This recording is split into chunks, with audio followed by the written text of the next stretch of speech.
यशोदानन्दन जय जननी रावणचारी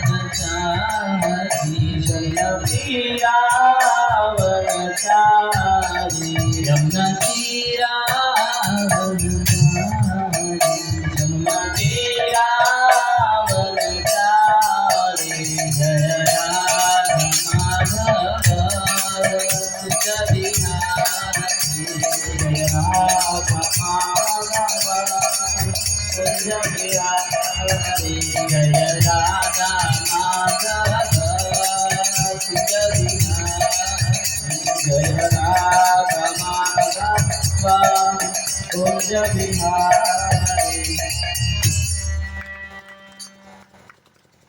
नमः विष्णुपदाय कृष्णपृष्ठाय भूतले श्रीमते भक्तिवेदांत स्वामी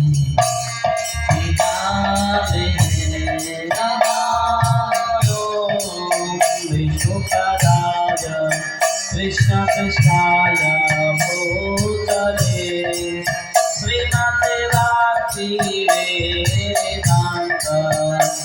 स्वामी नमस्ते सरस्वती देवी गौरवाणी प्रचारिणी निर्विशेष शून्यवादी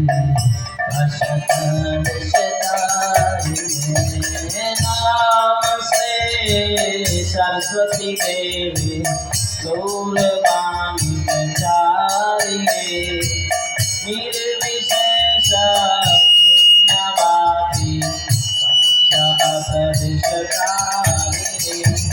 श्री कृष्ण चैतन्य प्रभु नित्यानंद श्री अद्वैत गदाधर शिवासादि गौर भक्तवृंद जय श्री कृष्ण चैतन्य प्रभु नित्यानंद श्री अद्वैत गदाधर शिवासादि जय श्री कृष्ण चैतन्य प्रभु नित्यानंद श्री अद्वैत गदाधर शिवासादि गौर भक्तवृंद जय श्री कृष्ण चैतन्य प्रभु नित्यानंद श्री अद्वैत गदाधर शिवासादि गौर भक्तवृंद हरे Krishna Krishna Krishna Hare Hare Hare Ram Ram Ram Hare Hare Hare Krishna Krishna Krishna Hare Hare Hare Ram Ram Ram Hare Hare Hare Krishna Krishna Krishna Hare Hare Hare Ram Ram Ram Hare Hare Hare Krishna Krishna Krishna Hare Hare Hare Ram Ram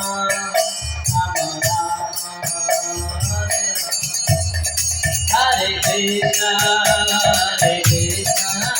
Krishna Krishna, Hare Hare, Hare Rama, Rama Rama, Hare Hare, Hare Krishna, Krishna Krishna, Hare Hare, Hare Rama, Rama हरे जय राधे श्याम राधे श्याम राधिका जय राधे श्याम राधे श्याम ललिता विशाखा जय राधे श्याम जय सीताराम सीताराम सीताराम जय सीताराम सीताराम सीताराम जय सीताराम जय गौर निताई गौरा निताई गौरा निताई जय गौरा निताई गौरा निताई गौरा निताई जय गौरा निताई जय जय प्रभुपाद प्रभुपाद प्रभुपाद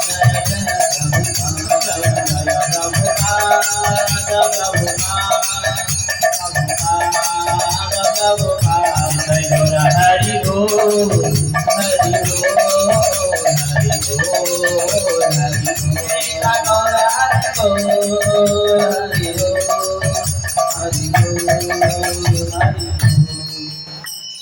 जय विश्वपाद परम श्री जय श्री मधुवैच नारायण भक्तिदान स्वामी श्रील प्रभुपाद की नित्य लीला विश्वपाद परम श्री श्री श्रीमद भक्ति सिद्धांत सरस्वती गोस्वामी महाराज प्रभुपाद की नामाचार्य श्री हरिदास ठाकुर की प्रेम से कहो श्री कृष्ण चैतन्य प्रभु नित्यानंद श्री अद्वैत गदाधर श्री गौर भक्तवृंद की श्री श्री राधा कृष्ण गो गोपिका श्याम कुंड राधा कुंड गिरि गोवर्धन की श्री श्री सीताराम लक्ष्मण हनुमान जी की संवेद गौर भक्तवृंद की अनंत कोटि वैष्णव की निताई गौर हरि प्रेमानंदे।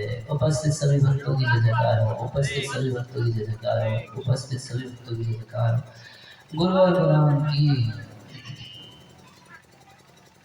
ओम अज्ञानतिमिरान्धस्य ज्ञानाञ्जनशलाकया चक्षुरुन्मिलितं येन तस्मै श्रीगुरवे नमः। श्रीचैतन्यमनोभीष्टं स्थापितं येन भूतले स्वयं रूप कदा मह्यं ददाति स्वपदान्तिकम्। वैराग्ययुद्भक्तिरसं प्रयत्नैः अपायनं मामभीप्सुमन्धं कृपां बुद्धिपरदुःखदुःखी सनातनं प्रभुमाश्रयामि।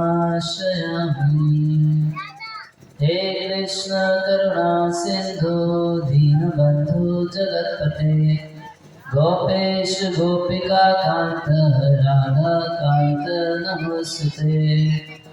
तप्त कांचन गौरांगी श्री राधे वृंदावनेश्वरी वृषभानुसुते देवी प्रणमामि हरिप्रिये। वाञ्छाकल्पतरुभ्यश्च कृपा सिन्धुवैव च पतितानां पावनेभ्यो वैष्णवेभ्यो नमो नमः। जय श्री कृष्ण चैतन्य प्रभु नित्यानंद श्री अद्वैत गदाधर शिवासादि गौर भक्तवृंद। हरे कृष्णा कृष्णा कृष्णा हरे हरे हरे राम राम राम हरे हरे। नमो विष्णुपादाय कृष्णप्रेष्ठाय भूतले श्रीमते भक्तिवेदांत स्वामिनिति नामिने। नमस्ते सरस्वती देवे गौरवाणी प्रचारिणे निर्विशेष शून्यवादी पाश्चादेशतारिणे।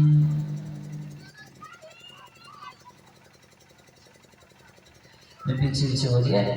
ओम नमो भगवते वासुदेवाय। ओम नमो भगवते वासुदेवाय। ओम नमो भगवते वासुदेवाय।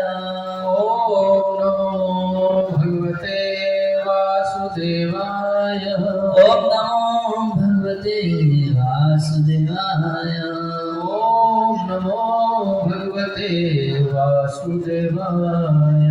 ग्रंथराज श्रीमद्भागवतम हम लोग श्रवण कर रहे हैं 5वें स्कंद से। तो कथा प्रसंग हम लोग सुन रहे हैं।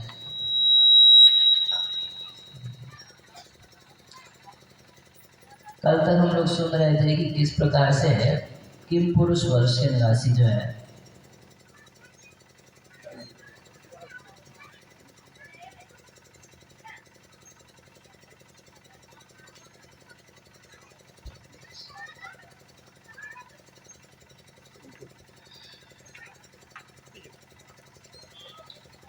बोले जोर से हरे कृष्णा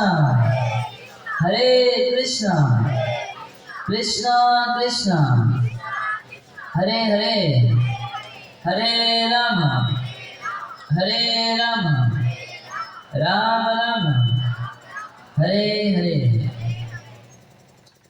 तो हम श्रवण कर रहे थे कि अलग अलग लोगों का वर्णन है, अलग अलग स्थान का वर्णन है, अलग अलग द्वीपों का वर्णन है और अलग अलग वर्षों का वर्णन किए।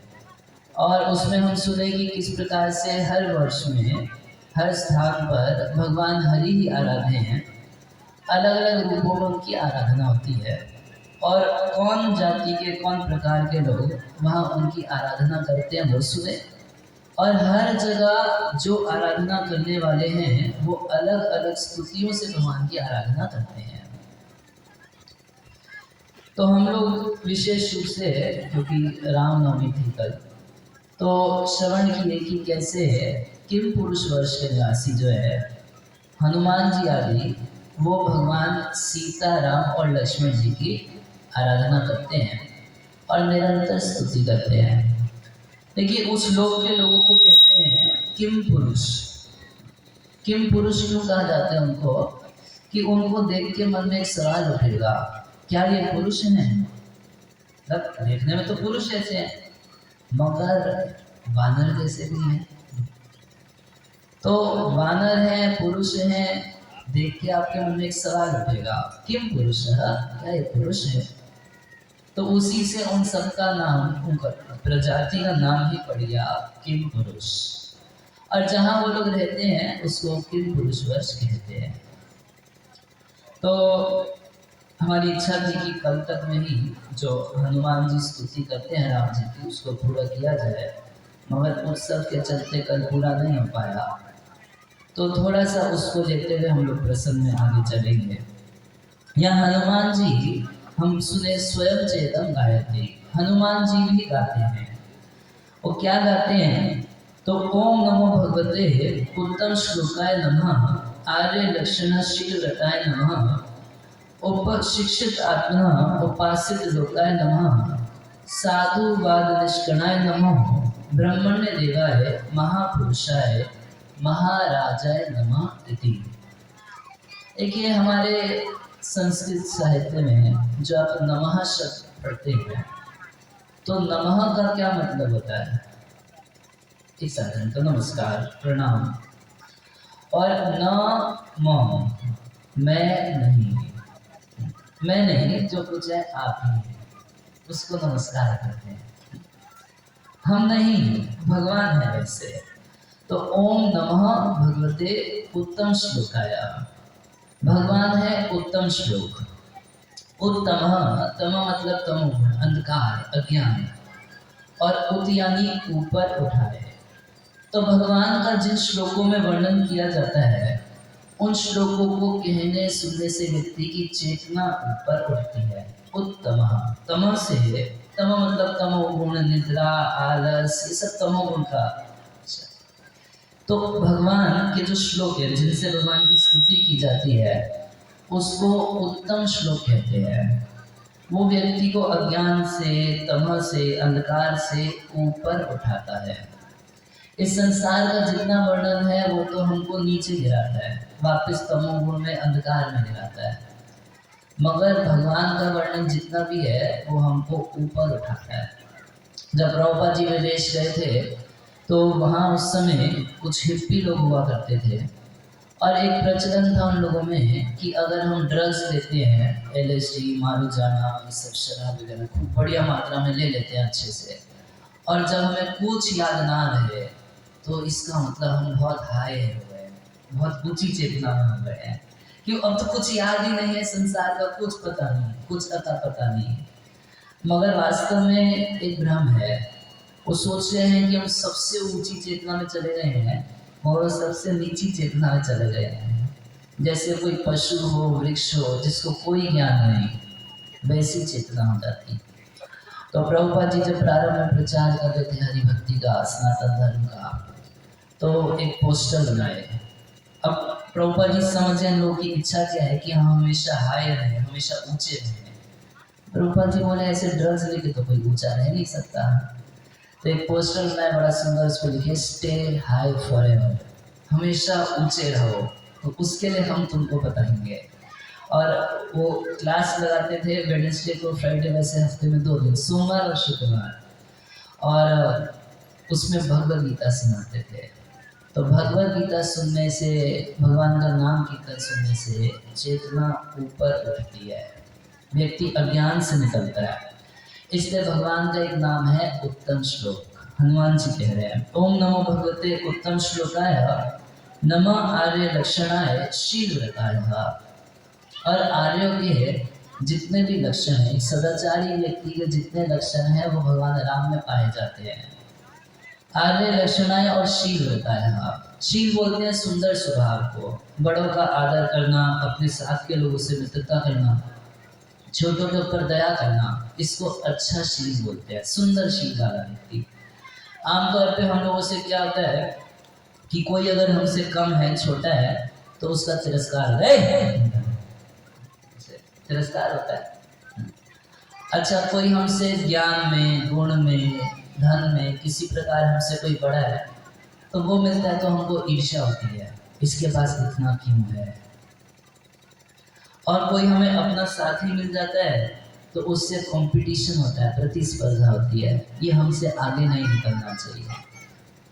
मगर सुंदर शील उसको बोलते हैं जो अपने से बड़ा कोई मिले तो अच्छा महसूस करे, आनंद आए, मुदाह लिप्स से उसको आनंद हो जाता है। कोई धन में बड़ा है, ज्ञान में बड़ा है, पद में बड़ा है, जैसे बड़ा हो, अच्छा लगे कि भगवान की कृपा से उसको इतना है और हो। और अपना समान का कोई व्यक्ति मिल जाए तो उससे कंपटीशन नहीं, उससे फ्रेंडशिप तरह होता है, मित्रता की जाती है। हम लोग आमतौर पे उसको नीचे गिराना चाहते हैं, खुद ऊपर बढ़ना चाहते हैं। मगर एक अच्छा शील वाला व्यक्ति अपने बराबर के लोगों से मित्रता करके दोनों को ऊपर उठाना चाहता है। दोनों मिलकर काम करेंगे, ज़्यादा आगे तक निकल जाएंगे। और छोटों का तिरस्कार ना करके अच्छा शील वाला व्यक्ति, अगर आपसे कोई कम है, छोटा है और आप सच में बड़े हैं, तो आपका बड़ापन तो इसी में है कि किसी तरह उसको अपने स्तर तक ऊपर उठा दीजिए, तब मानेंगे कि आप सच में कुछ बड़े हैं। केवल तिरस्कार करने से थोड़ी ना पता चल जाएगा कि आप बड़े हैं। तो इस मामले में भगवान राम जो है शील निधान है, सबसे बढ़िया शील। और नमः उपशिक्षित आत्मना। उपशिक्षित आत्मना का अर्थ है कि भगवान रामचंद्र कभी किसी को कोई शिक्षा देते हैं तो सबसे पहले वो अपने को शिक्षा दिया करते थे। ये प्रैक्टिस था भगवान का जीवन जीने का तरीका। हम लोग तो प्रवचन जाते हैं, प्रवचन मतलब पर यानी कि दूसरे के लिए होते हैं, तुम ऐसे बोलो, तुम ऐसे बोलो, तुम ऐसे बोलो। मगर भगवान रामचंद्र पर वचन नहीं करते थे। लिखा गया है नमः उपशिक्षित आत्मना, वो अपने आप को ही शिक्षा में रखते थे, शासन करके रखते थे अपनी इंद्रियों के ऊपर, अपने मन के ऊपर कंट्रोल, अपनी इंद्रियों के ऊपर कंट्रोल, पूरा एकदम कंट्रोल में रहते थे। और उपासित लोकाय नमः, और कह रहे हैं कि समस्त लोक के द्वारा भगवान राम उपासित हैं। साधुवाद निष्कर्णाय नमः। और एक विशेष बात कह रहे हैं कि साधुवाद, अगर किसी चीज को अच्छा बोला जाए, किसी व्यक्ति को अच्छा बोला जाए, तो उसके थर्मोमीटर है भगवान रामचंद्र। एक बार रामचंद्र से मिला के देख लीजिए तो फिर बोला जा सकता है कि ये व्यक्ति अच्छा है। भगवान के एक एक गुण से देखा जा सकता है। ब्राह्मण्य देवाय, और ब्राह्मणों के द्वारा भगवान राम की उपासना होती है। तो यदि कोई व्यक्ति बोलता है कि राम तो क्षत्रिय थे, है ना, भगवान राम क्षत्रिय थे, कृष्ण ग्वाले थे। और अगर कोई बोलता है कि हमारे सनातन शास्त्र जो हैं तो ब्राह्मणों को सबसे ऊपर रख दिए, क्षत्रियों के विरोधी थे पता नहीं, और स्त्रियों के विरोधी और दलितों के विरोधी हैं, तो यहाँ से एकदम स्पष्ट पता चलता है कि ब्राह्मणों के देवता क्षत्रिय हैं। सारे ब्राह्मण मिलके क्षत्रिय भगवान रामचंद्र की पूजा करते हैं, सारे ब्राह्मण मिलके ग्वाले भगवान कृष्ण की पूजा करते हैं। तो सनातन शिक्षा एक तरफा कैसे है ये बताइए। किसी का पक्षपात हो, किसी का विरोध हो, तो सनातन धर्म में नहीं है। ब्रह्मण्य देवाय महापुरुषाय और महाराजाय, भगवान महाराजा है। और आगे हम कल सुन रहे थे कि हनुमान जी कह रहे हैं मर्त्यावतार है मर्त्य शिक्षणम रक्षोवधाय न केवलम विभु। भगवान रामचंद्र इस पृथ्वी पर इसलिए नहीं आए कि रावण को मारना है। रावण जैसे हजारों करोड़ों असुरों को तो भगवान अपनी शक्ति से यूं खत्म कर सकते थे, मगर हम सबको कुछ शिक्षा देने के लिए भगवान रामचंद्र इस पृथ्वी पर आए। जैसे भगवान रामचंद्र अपने पिता की आज्ञा का पालन किए। वो दशरथ महाराज, वास्तव में दशरथ अपने मुख से भी नहीं बोले थे, केकई ही सुना दी थी कि बेटा राम, तुम्हारे पिता की इच्छा है कि 14 साल तुम वनवास के लिए चले जाओ और भारत राज्य में।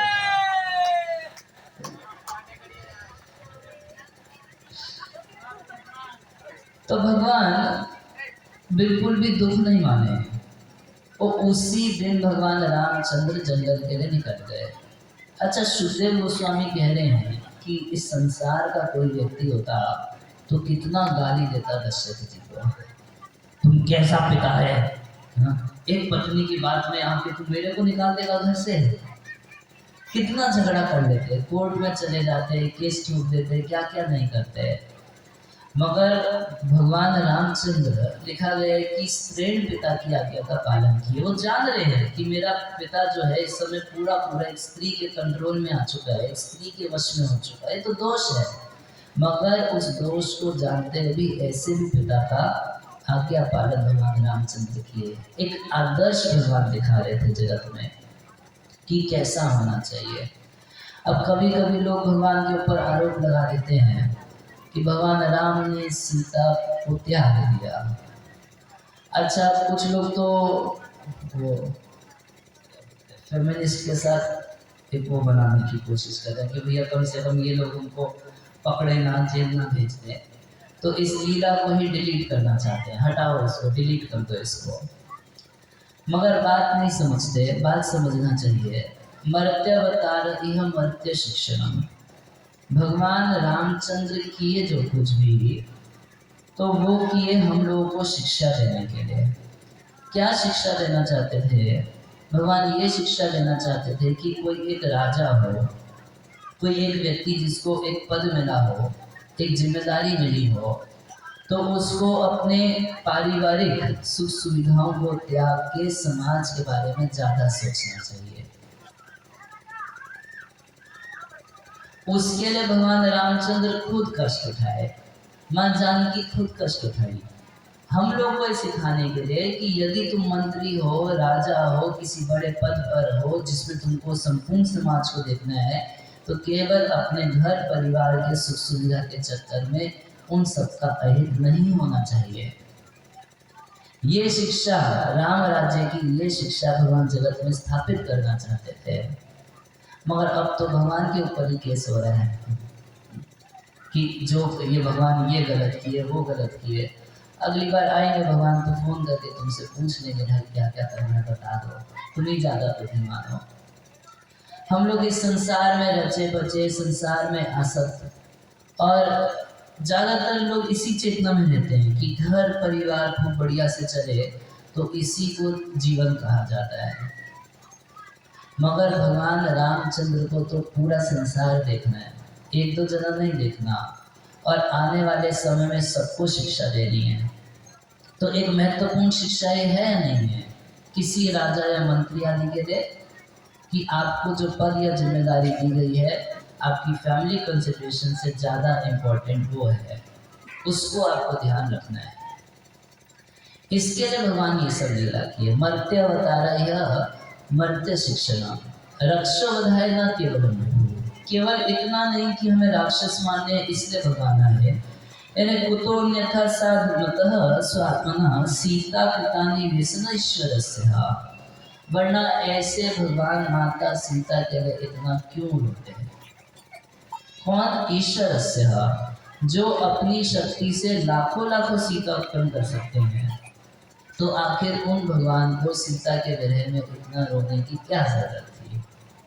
तो वहां भगवान एक शिक्षा ये देना चाहते हैं कि बेटा शादी करोगे तो ऐसे फंसोगे, रोना पड़ेगा।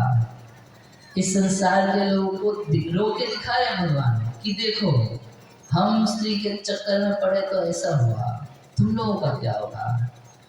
और दूसरी महत्वपूर्ण शिक्षा ये दे रहे हैं कि यदि विवाह कर लिए, स्त्री कर लिए, घर परिवार कर लिए, तो अपनी पत्नी की रक्षा के लिए यदि रावण को सपरिवार मारना पड़े तो वो भी करना चाहिए। ये सभी शिक्षा भगवान दे रहे हैं। तो क्या कुछ गलत कर रहे हैं? आप लोगों से पूछे बिना दे दिए ना, इसीलिए केस कर रहे हैं। हम लोग भगवान की लीला को अपनी बुद्धि से समझने की कोशिश करते हैं, मगर भगवान को भगवान से ही समझा जा सकता है। एक बार की बात है कि एक बुढ़िया थी और दूध लेके आती थी, हर दिन जाती थी, एक लोटा लेके जाती थी। वो 1 लीटर का लोटा था, 1 लीटर उसमें दूध मांग के ले आती थी। अब एक दिन की बात है कि वो कपड़ा खरीदने के लिए गई कपड़े की दुकान पे। तो जब कपड़े की दुकान पे बोली कि भाई साहब हमको कपड़ा दीजिए, तो भाई वो पूछा दुकान वाला कि कितना कपड़ा लेंगे? तो कितना कपड़ा? क्या 1 लोटा कपड़ा दे दे। तो दुकान वाला बोला कि माता जी कपड़ा लोटे में नहीं, कपड़ा तो मीटर में, गज में नापा है। अरे तू क्या बात कर रहा है, पूरा जीवन में लोटे से नापी, आज तू बोलता है कि मीटर से नापेंगे, लोटे से दे। तो हमारा जो लोटा जैसा दिमाग है, इस लोटे से जब हम भगवान को नापने की कोशिश करते हैं तो भ्रम में पड़ जाते हैं, नहीं नाप सकते। अरे हम लोग तो छोड़िए, जब सती माता एक बार को भ्रम में पड़ गई भगवान राम को रोते देख के, हम लोग किस खेत की मूली है, क्यों नहीं पड़ जाएंगे? न यस्य देवा ऋषय पदम विदु जंतु पुनः कुहर्ति गंतु वीरतुम। गजेंद्र कह रहे हैं कि न यस्य देवा ऋषय पदम विदु, बड़े बड़े देवता ऋषि मुनि भी जिन भगवान के ज्ञान में गंतुम प्रवेश नहीं कर पाते हैं, तो जंतु पुनः को आजकल के वैज्ञानिक कहाँ से भगवान को समझ जाएंगे? अगर आप सच्चे वैज्ञानिक हो और आप भगवान की खोज करने के लिए निकले, तो खोज करके आंखों के सामने ला दो, तब आपको सच्चा वैज्ञानिक मानेंगे। अब आप खोज करके ला ही नहीं पाए, तो ये बात बिल्कुल ऐसी हो गई जैसे कि बहुत ऊपर पेड़ में अंगूर लटके गए हैं और एक पशु खाना चाहता है, मुंह ऐसे करता है तो अंगूर तो लग नहीं रहे, थोड़ी देर और किया, नहीं लग रहे अंगूर मुंह में। तो तब तक देखा कि आसपास के लोग भी देख के हंसी उड़ा रहे हैं कि देखो, तब तक बोलता है अरे अंगूर खट्टे हैं, हमको चाहिए नहीं। तो प्रयास किए कि कहीं से आत्मा का ज्ञान प्राप्त करें, परमात्मा का ज्ञान प्राप्त करें, भगवान की खोज करें, मगर वैज्ञानिक लोग वो ही अपने मशीन से भगवान को ढूंढना चाहते हैं। मशीन से तो भगवान पकड़ में आने वाले हैं नहीं, और इस जड़ बुद्धि से भी पकड़ में आने वाले नहीं हैं। तो क्या करें?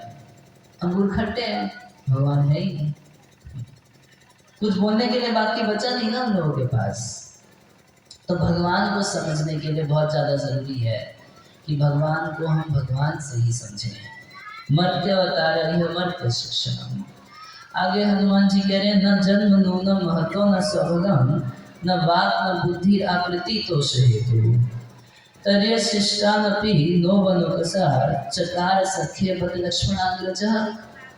कह रहे हैं भगवान राम से मित्रता स्थापित करने के लिए न जन्म नूनम महतो न स्वभगम, एक उच्च कुल में जन्म ये कोई योग्यता नहीं है भगवान राम से मित्रता करने के लिए। यदि ऐसा होता तो हम लोग तो वानर जाति के, हम लोग कैसे मित्र बन जाते राम जी के? भगवान राम वानर को केवल अपना नौकर नहीं बनाए थे, भगवान अपना मित्र बनाए थे। ये बात एकदम प्रसिद्ध है कि हनुमान जी सुग्रीव की और भगवान राम की मित्रता कर रहे थे, दोस्ती कर रहे थे। तो ये समस्त वानरों का विचार है, कह रहे कि यदि भगवान केवल ब्राह्मणों को मित्र बनाते होते, गोस्वामियों को मित्र बनाते होते, या केवल भारत के लोगों के होते, ऐसा अच्छा जन्म मिले तभी भगवान अपना बनाते हैं किसी को, तो ऐसा नहीं है। यदि ऐसा होता तो हम बंदर लोग कैसे भगवान के मित्र बन जाते? हम तो कभी नहीं, हमारा नंबर कभी नहीं लगने वाला था। न जन्म न महत्व न सौभाग्यम, और बहुत मान सौभाग्य। इस संसार में कोई व्यक्ति सौभाग्यशाली माना जाता है अगर किसी के पास बहुत पाई हो, तो बोलते हैं ही इज वेरी फॉर्चुनेट, क्यों बहुत पैसा है उसके पास। और अगर उसके पास सुंदर पत्नी हो तो बोलेंगे अरे बड़ा सौभाग्यशाली व्यक्ति है। यही महत्व सौभाग्य, सौभाग्य तो इसी को माना जाता है, दो चीजें, धन और स्त्री। तो वानर लोग बोल रहे हैं कि हम लोग के पास धन तो है नहीं, एक घर आज तक कोई वानर का है नहीं, किसी एक वृक्ष पे भी ठीक से डेरा नहीं डाल पाते, कभी इधर कभी उधर ऐसे काम चलता है। और उनकी जितनी पत्नियां थी कोई भी मिस यूनिवर्स नहीं थी, सारी बंदरियां थी। तो कह रहे हैं कि अगर बहुत सौभाग्यशाली व्यक्ति यानी धन स्त्री सुंदर ये सब किसी के पास हो, ये सब देख के भगवान किसी से मित्रता करते होते, तो हमारा नंबर कभी नहीं लगने वाला था। न जन्म न महत्व न सौभाग्यम, और न वाक, अच्छी वाणी बोलने की अक्कल। तो वानरों को कहाँ से बोलने की अक्कल है? न बोलने की अक्कल है उनको, और न कोई सदाचार का गुण है उनके अंदर। एक प्रसिद्ध कथा है कि जब भगवान रामचंद्र अयोध्या वापस लौटे हैं, तो एक दिन मिथिला के राजा जनक महाराज भगवान राम से मिले, बोले कि राम विवाह के बाद कभी तुम ससुराल नहीं आए, सीधा चले गए वनवास के लिए, कभी हमारे यहाँ आइए, हम खातिरदारी करेंगे। भाई मिथिला के लोग प्रसिद्ध है खातिरदारी करने में। तो भगवान रामचंद्र को बुलाए, भगवान बोले कि अच्छा कुछ दिन रुक जाइए, अभी हमारे साथ लाखों लाखों वानर सेना साथ में आ गई है अयोध्या तक, इन लोगों को विदा करेंगे, उसके बाद ससुराल चलेंगे। तब तक जनक महाराज एकदम जिद पकड़ लिए, बोले नहीं नहीं नहीं नहीं, अच्छा है, जितने आपके मित्र हैं, जितने आपके नौकर चाकर वानर, सबको लेके आइए, हम सबकी सेवा करेंगे। अच्छा ये खबर पता चली जब वानरों को, तो उनको भी बड़ा इंटरेस्ट हो गया। क्या इंटरेस्ट हो गया? कि भगवान की ससुराल जाने को मिलेगा, तो बड़ा खुश हुए। अब सब लोग जाना चाहते थे, हम भी चलेंगे हम भी चलेंगे हम भी चलेंगे।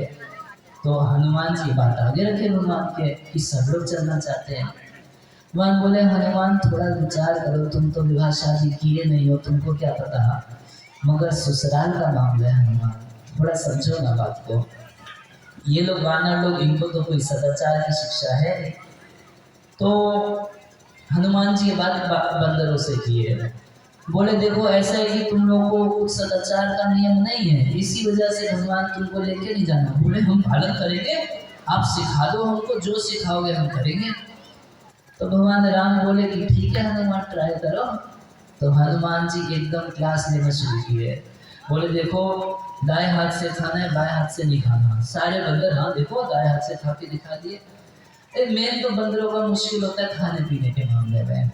फिर उसके बाद बताया कि देखो ऐसे हम पंक्ति से सबको बिठाएंगे, और जब प्रसाद चलाया जाएगा तो महाप्रसाद गोविंद कह के तभी खाना है, ऐसे ही नहीं खाना शुरू करना। बोले बिल्कुल ठीक है। अब 3 दिन 4 दिन खूब बढ़िया से ट्रेनिंग चली, सारे बंदर सब कुछ सीख गए। हनुमान जी चेक कर लिए कि सब कुछ बढ़िया से सीख गए। हाँ, तो राम जी को बोले कि सारी ट्रेनिंग हो गई प्रभु, और सब चलने के लिए तैयार है। तो भगवान बोले हनुमान देखो तुम हाँ कोई चिंता नहीं, चलिए ना। अब जनक महाराज के यहाँ पहुंचे तो पहले दिन सब कुछ बढ़िया चला। नियम बनाया था कि जब घंटा बजाया जाएगा तो सारे वानर पंक्ति से बैठ जाएंगे और तब खाएंगे। तो अब पहला दिन तो सब कुछ बढ़िया से चला। अच्छा रात के प्रसाद का टाइम 8 बजे का रखा था गलती से, और हनुमान जी भी शायद विचार नहीं किए और समय रखा गया था 8 बजे का। और अब जानते हैं यहाँ तो बंदर नहीं देखने को मिलते, तो लोग बंदरों को देखे होंगे। तो बंदरों को शाम को 6 साढ़े 6 बजे बहुत आग जलती है पेट में, भूख लगती है, बहुत तेज भूख लगती है। तो 6 बजा साढ़े 6 बजा करते करते जब 7 बजा तो एक बंदर मन में सोचा ये घंटा बजेगा तभी मिलेगा ना, तो जाके घंटा बजाए। अब तक तो कुकिंग ही चल रही थी, भोग लगाने कुछ हुआ नहीं, और यहाँ घंटा बजा, सारे वानर एकदम लग के बैठ गए लाइन लगा के। अब जनक महाराज सोचे अब तो हमारी इज्जत का सवाल हो गया। तो जनक महाराज तुरंत आम बड़ा प्रसिद्ध है पिता का, तो सबको आम चला दिए। तो आम जब चला दिए तो वानर लोग आम लेने लगे, तो ऐसे ऐसे हाथ में मसल मसल के आम को खा रहा है। तब तक एक बंदर की गुठली जो थी वो आकाश में उड़ गई। तब तक सामने वाला बोलता है, अरे जनक की गुठली इतना उछलती है। अब तो सबके सब एक दूसरे अपने अपनी गुठली उछालने लगे। तब तक एक बोलते हैं, अरे गुठली इतना उछलती है, हम कितना उछलेंगे। और तब सारे वानर उछल कूद करने लगे। भगवान हनुमान जी से पूछे, हनुमान ट्रेनिंग दिए थे क्या हुआ?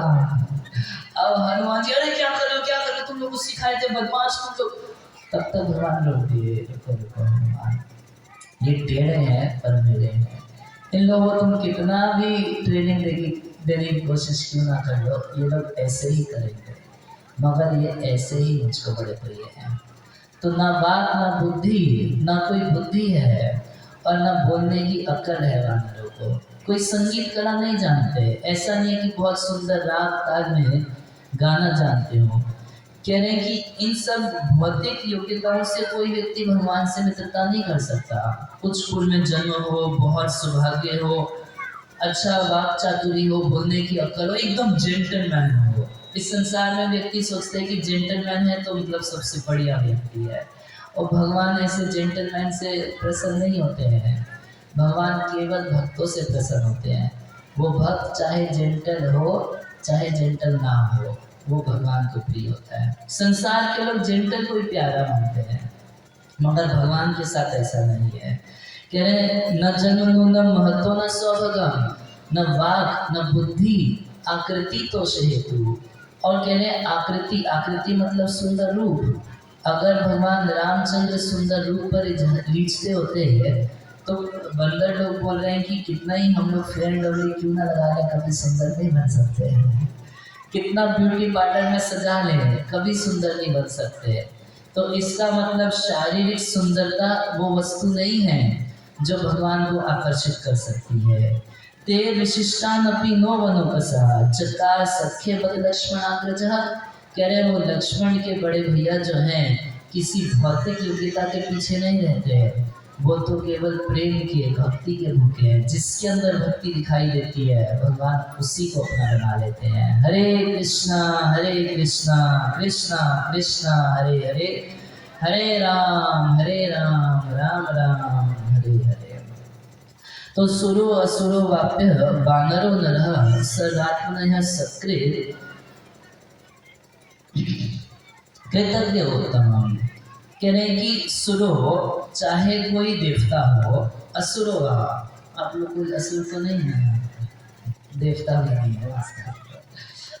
कोई चाहे देवता हो चाहे असुर हो, वाथप्य वानरो चाहे वानर हो अथवा नर ना हो, कोई कुछ भी क्यों ना हो, सर्वात्मनः ये सकृत कृतज्ञ उत्तम। कह रहे हैं जो किए हुए को याद करने में सबसे उत्तम व्यक्ति है। देखिए दो प्रकार के लोग होते हैं, एक को कृतज्ञ बोलते हैं और एक को कृतज्ञ बोलते हैं। कृतज्ञ किसको बोलते हैं?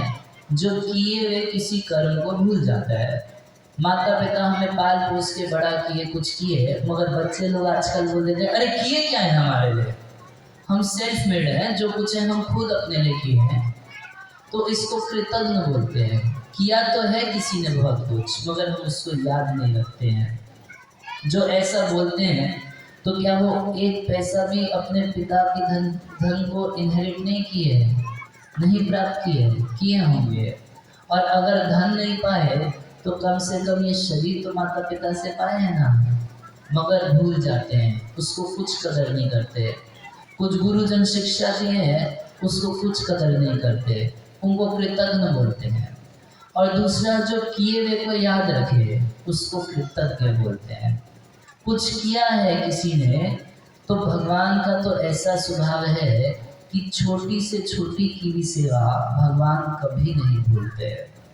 भगवान रामचंद्र जब लंका पे चढ़ाई की है, रावण को जीत लिए, वापस लौटे अयोध्या, तो कभी कभी अपने सिंहासन पर सुग्रीव को बिठाया करते थे, अपने सिंहासन पर वो विभीषण को बिठाया करते थे, एकदम बगल में अपने साथ मित्रवत बिठाया करते थे। और वशिष्ठ मुनि को बताते थे कि इस सुग्रीव की कृपा से मैंने लंकाराज रावण पर विजय प्राप्त की, विभीषण की सहायता से मैंने रावण को मारा। भगवान क्रेडिट अपने ऊपर नहीं लेते थे, सब कुछ किए भगवान, मगर उसका क्रेडिट दे देते थे, अपने भक्तों को दे देते थे। और छोटी छोटी जो कुछ सेवा की भगवान कभी नहीं भूलते थे, और कुछ गलती तो वो कभी भगवान याद ही नहीं करते थे। हम लोगों का स्वभाव बिल्कुल उल्टा है। हम लोगों के लिए कोई कुछ करे तो जब तक करे तब तक अच्छा, और कभी नहीं कर पाया, अरे हम तो जानते थे कि वो एक नंबर का बदमाश है, कुछ निकम्मा, एकदम निकम्मा, कुछ करता नहीं है। इतना कुछ किया तो भूल जाएंगे एक सेकेंड में, और जो नहीं किया वो याद रखेंगे। मगर भगवान कैसे हैं, कह रहे कृतज्ञ उत्तमम, कृतज्ञ किए हुए को याद रखने में सबसे उत्तम है भगवान राम। तो हनुमान जी कह रहे हैं कि चाहे कोई मनुष्य हो, पशु हो, देवता हो, चाहे असुर हो, सबको सर्वात्मना अपना पूरा धन मन संपत्ति तन वाणी सब कुछ लगा के उन भगवान राम का भजेत रामम, उन भगवान राम का ही भजन करना चाहिए। अब किसके लिए कुछ करना चाहेंगे? जो आपके लिए कुछ किया उसके लिए करना चाहेंगे, जो आपके लिए कुछ नहीं किया उसके लिए करना चाहेंगे। कुछ लोग बोल देते हैं कि वो भगवान सब कुछ दिया है, उसको क्या देना है। मगर इस संसार में भी देखा जाता है कि जो आपको कुछ दिया है उसी को आप कुछ देते हैं। शादी ब्याहों में माता जी लोग डायरी मेंटेन करके रखती हैं कि कहाँ से कितना आया, तो उसके घर में शादी भी जाएंगे तो उस हिसाब से देते हैं।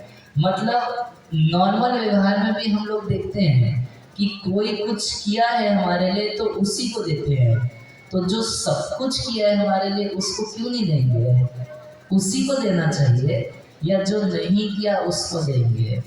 तो भगवान हमारे लिए सब कुछ किए है, हमको फ्री में नाक तक ऑक्सीजन का सप्लाई देते हैं, ये किसी सरकार की व्यवस्था नहीं है। और हमें पीने के लिए पानी मिलता है, फ्री में मिलता है, आज तक भी पानी फ्री में ही सबको मिल रहा है। सुबह सुबह प्रकाश मिलता है सूर्य का, किसकी व्यवस्था है? क्या भारत सरकार की व्यवस्था है? क्या यूनाइटेड नेशंस की व्यवस्था है? किसी कंपनी की व्यवस्था है? आप बोलेंगे कि हमने आर्टिफिशियल लाइट बना ली है, हेलोजन लाइट बना ली और एलईडी लाइट बना ली, ये लाइट वो लाइट, 10 लाइट आप बना लीजिए, मगर क्या इस लाइट से आप सूर्य का काम कर सकते हैं? वो आप कभी भी नहीं कर पाएंगे। वो सूर्य भगवान ने दिया, वो हमें नाकों तक फ्री में ऑक्सीजन भगवान ने दिया। अभी पीछे कोरोना काल जब था तो उस समय थोड़ा थोड़ा ऑक्सीजन, 1-1 लीटर ऑक्सीजन 1-1 लाख रुपए का बिक रहा था।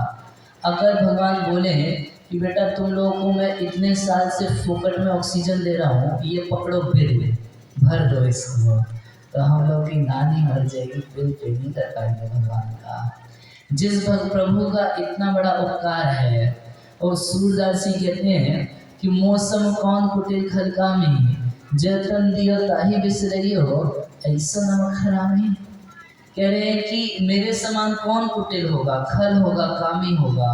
क्यों भाई आपने क्या कर दिया? अब देखने में तो साधु लगते हैं। सूरदास जी लिख रहे हैं, कह रहे हैं जो भगवान हमको तन दिए, सब फैसिलिटी दिए, सब कुछ दिए, उन्हीं को भूल गया, तो ऐसे व्यक्ति को क्या बोलेंगे?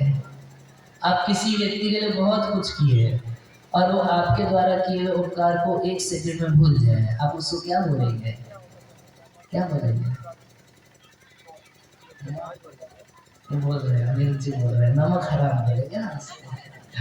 इतना कुछ किया तेरे लिए, तो सब भूल गया, नमक हराम। तो सूरदास जी किसी दूसरे को गाली नहीं दे रहे हैं, वो तो अपने को ही गाली दे रहे हैं। एक तरीके से कह रहे हैं कि हम कितना बड़ा नमक हराम है, कि जो भगवान हमें सब कुछ दिए उन्हीं भगवान को भूल गए। तो भजन करना चाहिए। भजेत रामम मनुजाकृति हरे, वो मनुज आकृति मनुष्य के आकार में है, वो हरि हैं, सबके मन को चित्त को हरण कर लेते हैं, सबके दुखों का हरण कर लेते हैं। अरे इतना दयालु भगवान है, इतना दयालु है कि यह उत्तरायण उस समय अयोध्या में जितने भी लोग थे दिगम इति, उन सबके सब लोगों को भगवान अपने साकेत धाम लेके चले गए। जब भगवान रामचंद्र इस धरातल से, इस धराधाम से अपनी लीला को समेट रहे थे, तो उस समय जितना लोग अयोध्या में मौजूद थे, पुरुष थे, स्त्री थे, गधे थे, कुत्ते थे, गाय थे, पशु पक्षी घास, जो कोई था, उन सबके सब लोगों को भगवान अपने साथ अपने नित्य धाम वैकुंठ साकेत धाम को लेके चले गए। उनसे ज्यादा दयालु कृपालु कोई मिल सकता है? अब कुछ लोग बोल दे अरे राम तो मर गया था, कृष्ण तो मर गया था, तो कभी जिस शास्त्र से आप पढ़े कि ये हुआ था तो वो हुआ था, वो ही शास्त्र बता रहे हैं कि क्या हुआ था।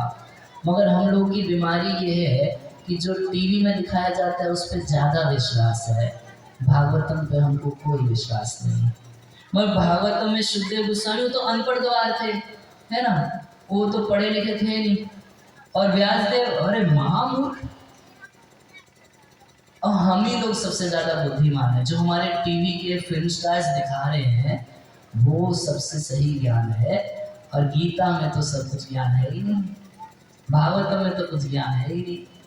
तो वास्तव में हम सबकी मूर्खता है कि हम गीता भागवत से भगवान को जानना नहीं चाहते। वो टीआरपी के पैसे के भूखे उन फिल्म स्टार्स से हम सुन सुन के अपने ही सनातन की निंदा करते रहते हैं। ये दुर्भाग्य किसका है? ये हम लोगों का है। हम ही लोग सिनेमा देखने जाते हैं, हम लोग उन लोगों को पैसा देते हैं कि लो पैसा पकड़ो और करो शिव जी की निंदा, पैसा पकड़ो और करो राम की निंदा। ये गलती किसकी है? हम लोगों की। हम लोग थोड़ा सा मौज के चक्कर में, थोड़ा सा मस्ती के चक्कर में, 5 मिनट 10 मिनट 1 घंटे की फिल्म के आनंद के चक्कर में अपने ही देवी देवताओं के भगवान का अपमान करते हैं, तिरस्कार करते हैं और उन लोगों से अज्ञान खरीद के लाते हैं। उन लोगों को सप्लाई कौन दे रहा है? हम लोग दे रहे हैं। तो वो लोग तो भागवत कभी पढ़े नहीं है। यह इतना स्पष्ट रूप से लिखा है कि भगवान रामचंद्र जब गए तो जितना अयोध्या वासी थे, स्त्री पुरुष नीच जाति उच्च जाति कोई भेद नहीं, सबके सब लोगों को भगवान अपने नित्य धाम वैकुंठ साकेत धाम को लेके चले गए। तो हनुमान जी कह रहे हैं कि ऐसे परम दयालु परम कृपालु भगवान राम का सब लोगों को भजन करना चाहिए। ऐसा कुछ है ही नहीं कि भगवान रामचंद्र स्त्री विरोधी थे और क्या दलित विरोधी थे। कुछ रिजर्वेशन आरक्षण भगवान रामचंद्र लगाए नहीं थे, इसलिए सबके विरोधी थे। आजकल ये सब बहुत प्रचलन चल रहा है और रामचरितमानस जला देंगे, है ना। तुम्हारे जलाने से क्या हो जाएगा? असुर के। अच्छा आप ये देखिए, ऐसे ऐसे शिक्षा मंत्री हैं जो खुद ही अशिक्षित है, तो आप उनको क्या बोलेंगे, शिक्षा मंत्री या अशिक्षित मंत्री? वो कभी खुद से रामचरितमानस पढ़े नहीं। किसी आध्यात्मिक ग्रंथ को पढ़ने की एक विधि होती है। भगवान गीता में बोले तद विधि प्रणिपाते न परिप्रश्न सेवया उपदेशयन्ति ते ज्ञानम ज्ञानिनस्तत्दर्शिनः। भाई जिसने इन शास्त्रों को पढ़ने में, इन शास्त्रों की शिक्षाओं को जीने में अपना जीवन लगा दिया, वही व्यक्ति समझा सकता है ना कि शास्त्रों में क्या बात लिखी है। या बस एक लाइन पढ़ ली और उसके बाद उस पर कमेंट करना चालू कर दिया। अच्छा कमेंट भी क्यों? केवल इसलिए अपनी सस्ती प्रसिद्धि के लिए कि इस बात पे कमेंट करेंगे तो जल्दी पॉपुलर हो जाएंगे, वीडियो तुरंत वायरल हो जाएगा। तो इसको शिक्षित मंत्री बोलेंगे, अशिक्षित मंत्री बोलेंगे। मगर आप लोग के मन में तो फिर सवाल तो होगा ही कि ये तो लिखा गया है कि ढोल गवार शुद्ध पशु नारी, ये सब है क्या है? बताइए आप लोग कितना भी नहीं पढ़े हैं सब लोग, तो न्यूज़ में तो सुन ही लिए होंगे। ये सब है ताड़ना के अधिकारी।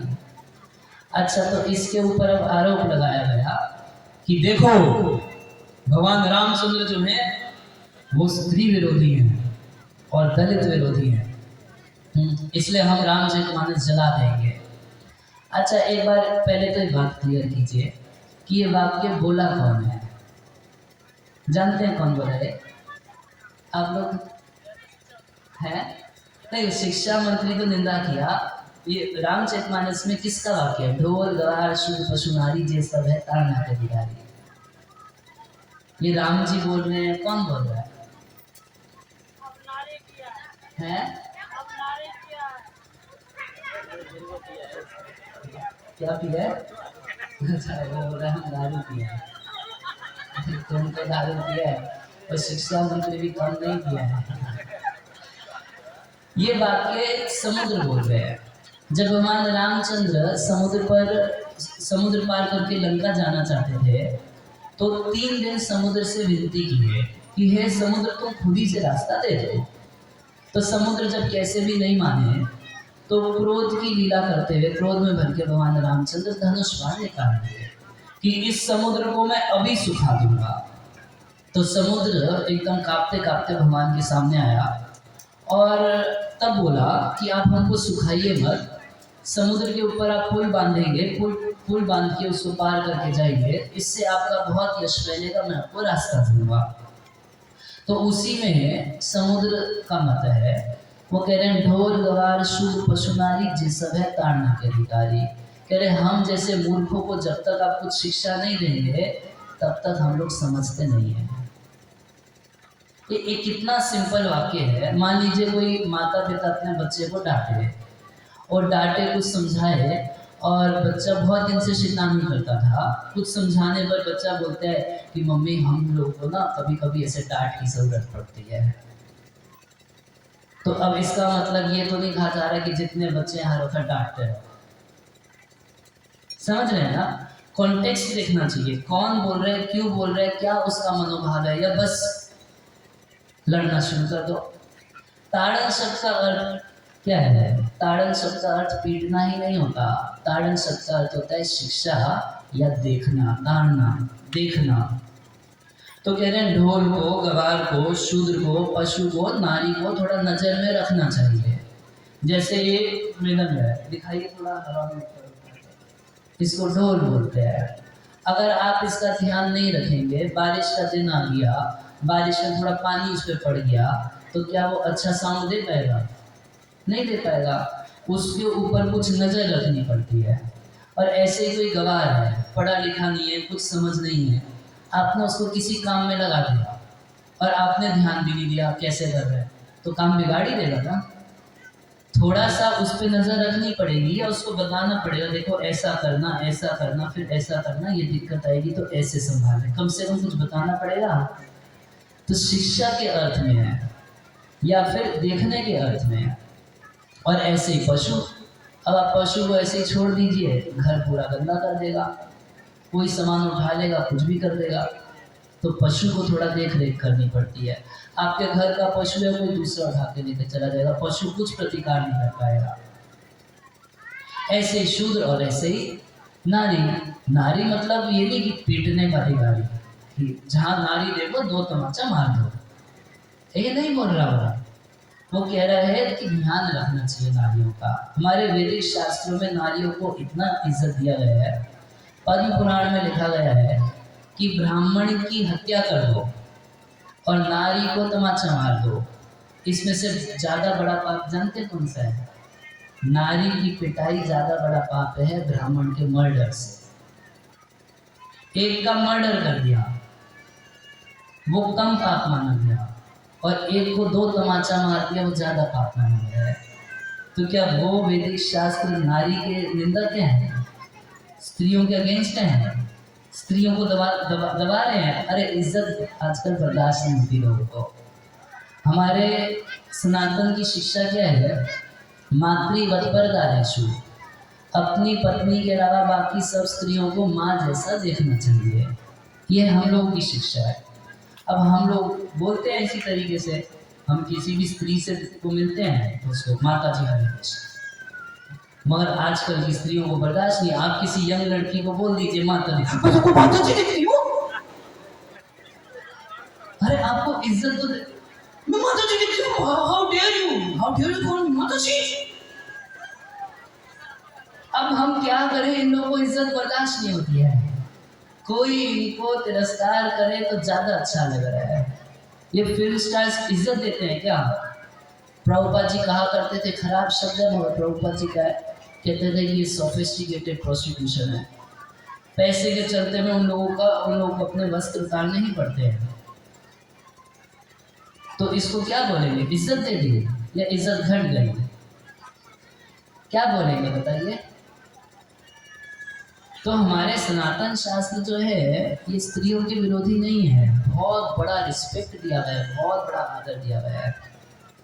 अच्छा, अभी समुद्र बोल रहे हैं, ढोल गवार शुद्ध पशु नारी जे सब है धारणा के अधिकारी। एक ऐसा प्रसंग जिसमें समुद्र किसी स्त्री की पिटाई क्यों नहीं? अच्छा आप बोलेंगे नहीं, राम जी स्त्रियों के विरोधी थे।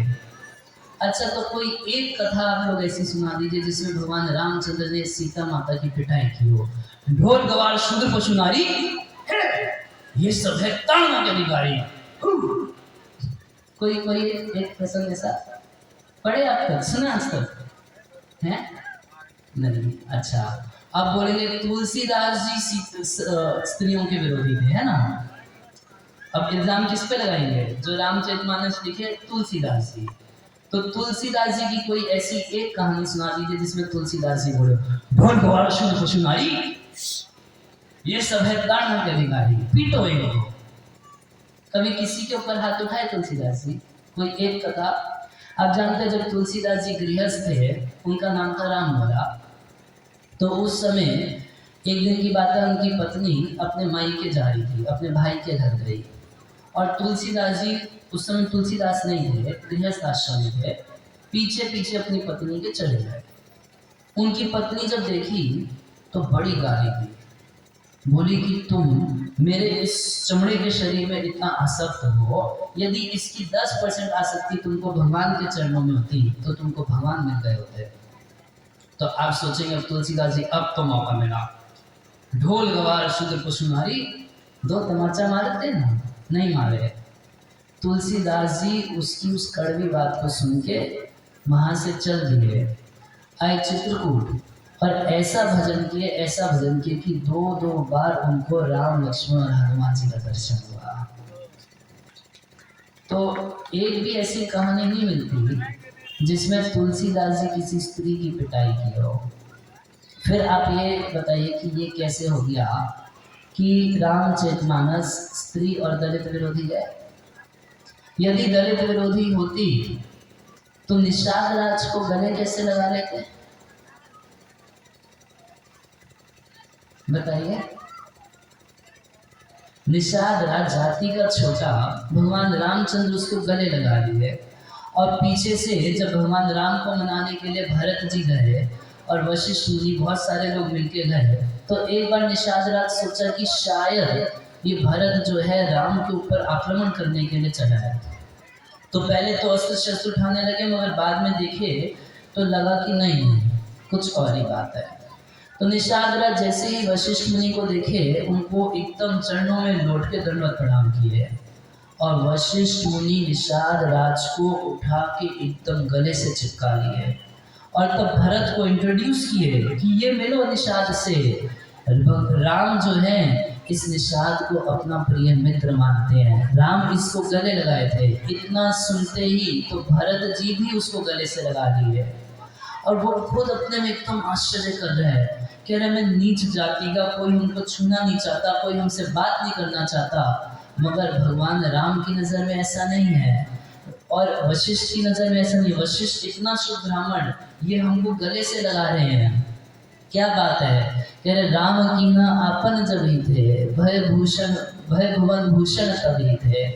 जब से भगवान रामचंद्र मुझको अपना करके स्वीकार किए हैं, तब से तो इस पृथ्वी का आभूषण स्वरूप हो गया है। तो अगर दलित विरोधी होते तो कैसे शबरी के झूठे पेड़ भगवान रामचंद्र खा लेते?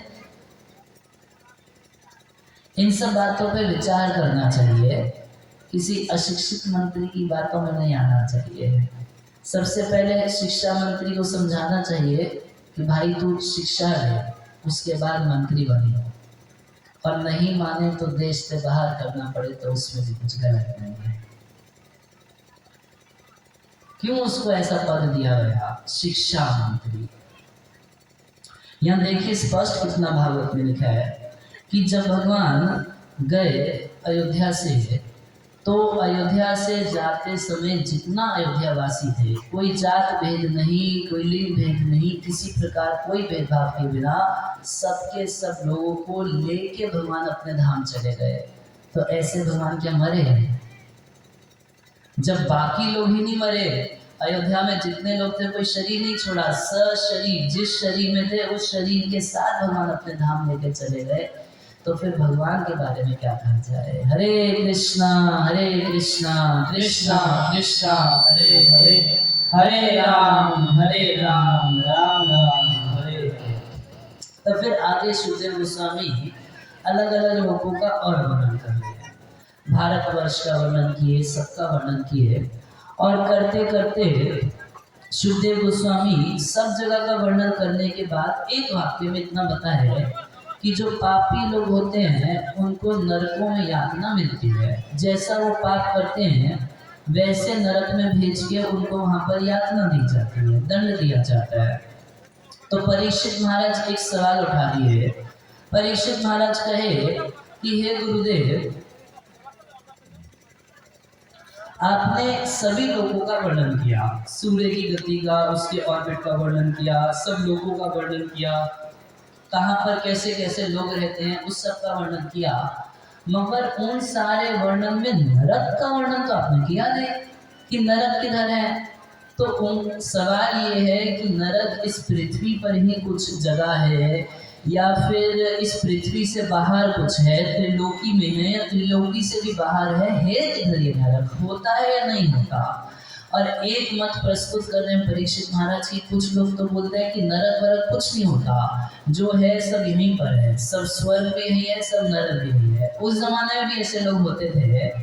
तो तुरंत सुखदेव गोस्वामी बोले कि देखो ऐसा है कि नरक तो होते हैं, इस संसार में जो बहुत कष्ट मिलता है लोग सोचते हैं कि यही नरक है, मगर वो नरक नहीं है, वो तो केवल फिल्म का ट्रेलर है, बाकी फिल्म भी बाकी है, मिलेगी। नरक लोग होते हैं कहाँ? एकदम इस ब्रह्मांड के नीचे, जहाँ शेषनाग हैं, भगवान विष्णु हैं, वहां से थोड़ा सा ऊपर, बाकी भुवनों से नीचे हैं और शेष से थोड़ा सा ऊपर, वहां पर नरक लोग हैं। और एक लोग नहीं है, कई नरक हैं, एक दो नरक नहीं, कई सारे नरक। और यमराज जी जो है वो किसी नरक में नहीं बैठते। यमराज जी का ऑफिस उन नरकों से हटके है, उसको पितरी लोग बोलते हैं। जो पितृगण होते हैं वो नरक के निकट में एक पितरी लोग है, वहाँ जाके रहते हैं और वहाँ पर दिन रात भगवान हरि की आराधना करते हैं, भगवान से अपने खानदान के कल्याण की प्रार्थना करते हैं। तो इतना तो क्लियर हुआ कि ये नरक किधर में है। अच्छा, अब दूसरा एक सवाल है कि इतने सारे आप लोगों का वर्णन किए, कहाँ कौन लोग रहते हैं, कैसे जाते हैं, तो पूछें कि जीवों की इतनी विभिन्न गतियाँ कैसे होती है। इस संसार में देखा जाता है कोई अमीर होता है, कोई गरीब होता है, कोई देखने में सुंदर है, कोई देखने में बदसूरत होता है, कोई ऐसा होता है कि गिट्ठा ही रह जाता है, और कोई एकदम लंबू बन जाता है, कोई एकदम पतला दुबला रह जाता है, कोई गेंडा बन जाता है, एकदम घट्टा घट्टा हो जाता है। तो भाई ऐसा क्या है कि अलग अलग लोगों को अलग अलग गति हो जाती है। किसी का जन्म भारत में हो गया और कोई व्यक्ति अमेरिका में जन्म लिया है, तो ऐसा क्या कारण है? तो सुखदेव गोस्वामी बताए कि प्रकृति के 3 गुण होते हैं, सतोगुण, रजोगुण, तमोगुण, और इन गुणों के अनुसार सभी लोगों की प्रवृत्ति होती है।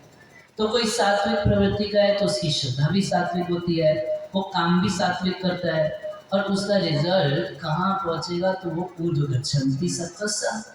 जो सत्वगुण में रहते हैं वो हमेशा ऊपर की तरफ जाते हैं, और मध्य तिष्ठन्ति राजसः, जो रजोगुण में रहते हैं, तो रजोगुण में संसार की बहुत सारी लालसाएं रहती हैं, ये चाहिए, वो चाहिए, ये कमी रह गई, वो कमी रह गई, ये कर दिखाना है, वो कर दिखाना, ये सब रजोगुण में रहता है। तो जो रजोगुण की प्रवृत्ति वाला है उसकी श्रद्धा भी वैसी होती है, उसके सारे काम भी वैसे होते हैं, तो फल भी वैसा ही होता है। तो वो इन्हीं संसार के कर्मियों के बीच में ही उसको जन्म लेना पड़ता है। और जो तमोगुण में रहता है, तमोगुणी प्रवृत्ति होती है, उसकी श्रद्धा भी तमोगुणी होती है, काम भी तमोगुणी करता है, इसलिए वो तमोगुण वाले लोगों में जाता है। तमोगुण वाले लोग किधर?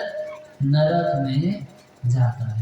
नरक में कोई लाइट नहीं है, न तद भास्यते सूर्यो न शशांको न पावकः, और वहां पर कोई लाइट का अरेंजमेंट नहीं है, कोई सूर्य का प्रकाश वहां नहीं पहुंचता, कोई चंद्रमा का प्रकाश वहां पे नहीं पहुंचता।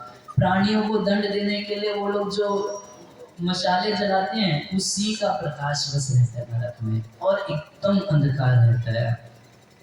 तो एक लिस्ट गिनवा रहे हैं कि कितने प्रकार के नरक होते हैं। कह रहे मैं संक्षेप में आपको 28 प्रकार के नरक गिनवा रहा हूँ, बाकी और भी नरक हैं, अभी इतने ही जान रहे हैं।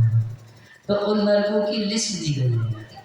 यमराज जी के पास जब कोई व्यक्ति पहुंचता है तो जाते समय तो बहुत कष्ट मिलता है, और पहुंचने के बाद उसको टीवी पर सब कुछ दिखाया जाता है कि तुमने क्या क्या किया था।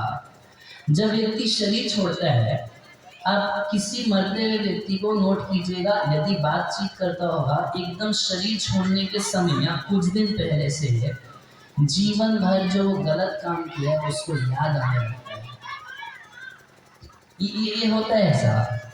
अच्छा, खाना पीना दाना तो यहीं पे बंद हो जाता है।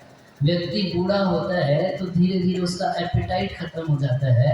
4 से 3 रोटी, 3 से 2, 2 से 1, उसके बाद धीरे धीरे पानी भी बंद हो जाता है। तो कोई व्यक्ति अगर अच्छा जीवन जिया है, सात्विक जीवन जिया है, तो उसको ले जाने के लिए यमदूत नहीं आते हैं। उसको ले जाने के लिए या तो स्वर्ग से लोग आते हैं या भगवान विष्णु के पास जाते हैं, उसको ऊपर लेके चले जाते हैं। और जितने पापी लोग हैं उनको ले जाने के लिए यमदूत आते हैं। यमदूत देखने में बहुत सुंदर नहीं होते हैं, एकदम टेढ़ा मेढ़ा मुंह होता है उनका, और दांत भयानक काले कलूटे होते हैं, और इनके पास सरकारी राइफल रहता है, सरकारी हथकड़ी रहती है, उसको यमपाश बोलते हैं। जैसे संसार में पुलिस वालों के पास रहता है, बिल्कुल वैसे यमदूतों के पास भी सरकारी रस्सी रहती है, उसको यमपाश कहते हैं। तो यमपाश से बांध के उस व्यक्ति के शरीर से आत्मा को निकालते हैं, और उसका सूक्ष्म शरीर उसके साथ रहता है। आप ये जो शरीर देख रहे हैं हम लोगों का, ये शरीर किन चीज़ों से बना है? मांस मज्जा तो सब ठीक है, और अगर बाहर से शरीर को देखा जाए तो पृथ्वी, जल, वायु, अग्नि और आकाश, इन 5 चीज़ों से ये स्थूल शरीर बना है। मगर क्या बस ये 5 ही चीज़ें हैं इसमें? अगर किसी को बोला जाए कि तुम्हारे पास बुद्धि नहीं है तो मान लोगे?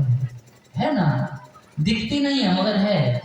एक अंदर सूक्ष्म शरीर है जो मन, बुद्धि और अहंकार से बना है। तो मन, बुद्धि, अहंकार और चित्त, ये सूक्ष्म शरीर के साथ उसको एक यातना शरीर नरक में दिया जाता है। यातना शरीर उसके नाम से ही समझ में आ रहा है कि वो यातना देने के लिए, पनिशमेंट देने के लिए ही बनाया गया है। तो उसको यातना दी जाती है, खूब पिटाई की जाती है, मगर शरीर नहीं छूटता, वो डिजाइन ऐसा किया गया है। अच्छा, जिस शरीर से जाता है आकार में देखने में उसी शरीर जैसा होता है। जब वो मर रहा होता है उसको पूर्व जन्म के सब पाप याद, उसी जन्म के सब पाप याद आते हैं, क्या क्या गलत काम किया।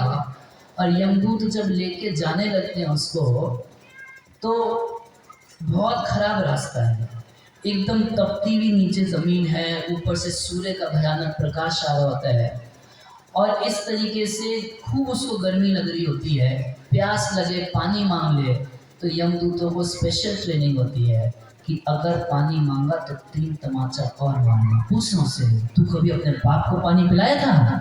पानी चाहिए तेरे को। बहुत पिटाई होती है। अच्छा, आप कभी हरिद्वार जाएंगे तो वहाँ ब्राह्मण लोग पकड़ लेते हैं, बोलते हैं कि बछिया दान कर वैतरणी पार करा देगी। आज जानते हैं वैतरणी कौन सी नदी है? ये वैकुंठ के रास्ते की नदी नहीं है, ये नरक के रास्ते की नदी है। तो ब्राह्मण लोग कहते हैं कि इतना तो पक्का है कि तुम लोग नरक जा रहे हो। अगर बछिया दान करोगे तो बछिया की पूंछ पकड़ के नरक आराम से पहुंच जाओगे, रास्ते में कष्ट नहीं होगा। लोग इतना मूर्ख हैं, इतना मूर्ख हैं, शास्त्र पढ़ते नहीं है, कुछ बात समझते नहीं है। वो स्पष्ट बोलते हैं कि बछिया दान करो वैतरणी पार करा देगी। हाँ, बछिया दान करेंगे तो वैतरणी पार करा देगी। कौन वैतरणी? नरक के जाने के रास्ते में जो नदी पड़ती है वो वैतरणी पार हो जाएगी। एक बार नरक पहुंचता है तो यमराज जी का दर्शन होता है, यमराज जी को देखता है और यमराज जी के सामने एक टीवी लगा रहता है और टीवी के ऊपर उसने जीवन भर जितना पाप किया वो चित्रगुप्त एक एक लिस्ट बना के रखा होता है। इसने मदिरा पी और इसने जुआ खेला, इसने मांस खाया, ये किया वो किया, पूरा लिस्ट सुना देता है। और हर हर हर उसके हर पाप के आगे उसमें नरक का नाम साथ में लिखा होता है। और यमराज जी डिसाइड करते हैं कि इसको इतने दिन इस नरक में रखना है, इसको इतने दिन इस नरक में रखना है, और बोल देते हैं ले जाओ इसको। वहाँ आदमी की नहीं चलती है। कोई सोच सकता है कि हम चकमा दे देंगे यमराज जी को, या हम बोल देंगे अरे मैं मानता ही नहीं। आपके मानने ना मानने से कुछ नहीं होता। अगर आज आप बोल दो कि हम पुलिस नहीं मानते, हम सरकार को नहीं मानते, तो क्या नहीं रहेगी? आप यहाँ कुछ मर्डर कर दीजिए, आपको पता चल जाएगा कि पुलिस होती है या नहीं होती है। आप मानो चाहे ना मानो, उससे फर्क नहीं पड़ेगा। अब यहाँ बैठ के मैं बोल दूँ मैं मोदी जी को प्रधानमंत्री नहीं मानता, तो क्या नहीं रहेंगे? मैं मानूं चाहे नहीं मानूं, जो जो है वो तो रहेगा। आपके मानने से फर्क नहीं पड़ता। तो इस संसार में भी देखा जाता है कि जब पुलिस पकड़ लेती है तब अपनी नहीं चलती है, तब डंडा पड़ता ही है। तो यमदूत भी ऐसे जब पकड़ लेते हैं तो किसी की नहीं चलती है। तो चित्रगुप्त के पास जो लिस्ट है वो लिस्ट श्रीमद् भागवतम में भी लिखी गई है। तो उन नरकों के नाम है ताम्रीस, अंधताम्रीस, रौरव, महारौरव, कुंभीपाक, कालसूत्र, असीपत्रवन, शुकरमुख, अंधकूप, कृमि भोजन, तप्त सूर्मी, व्रजकटकट शालिनी, वैतरणी, कुयोत, प्राणरोध, अनेक नरकों का वर्णन कर रहे हैं। अच्छा, उसमें लिस्टिंग बना रखी है।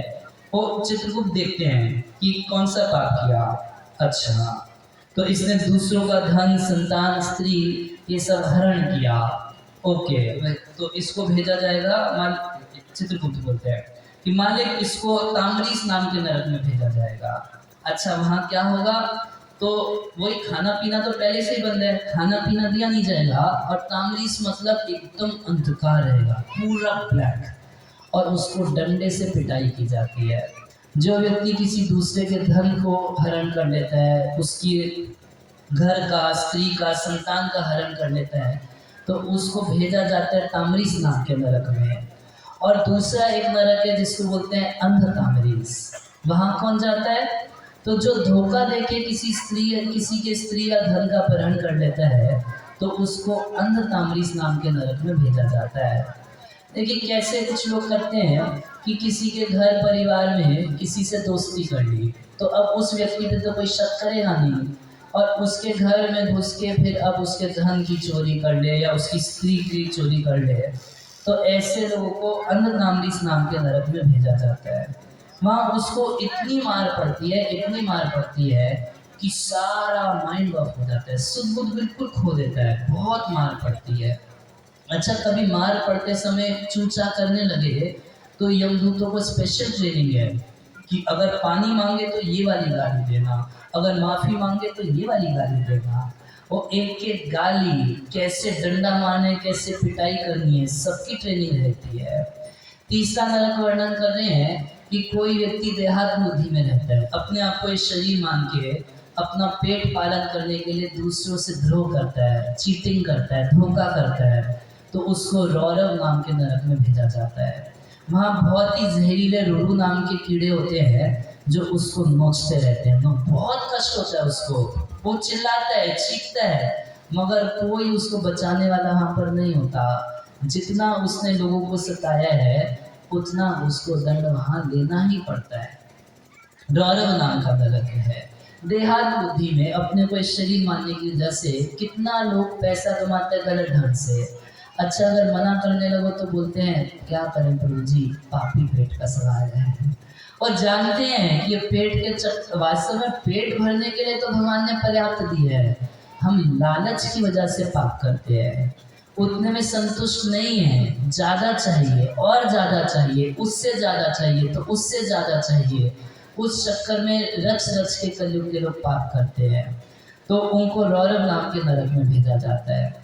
जो अपने परिवार का, कुटुंब का पालन पोषण करता है और किसी के बारे में चिंता नहीं करता, बस इतना ही उसको पता है कि मैं शरीर हूँ, मेरे शरीर से संबंधित ये सब घर परिवार मेरा है, हम सुख से रहने चाहिए, हमारे परिवार के लोग सुख से रहने चाहिए, बाकी लोग मरे तो मरे।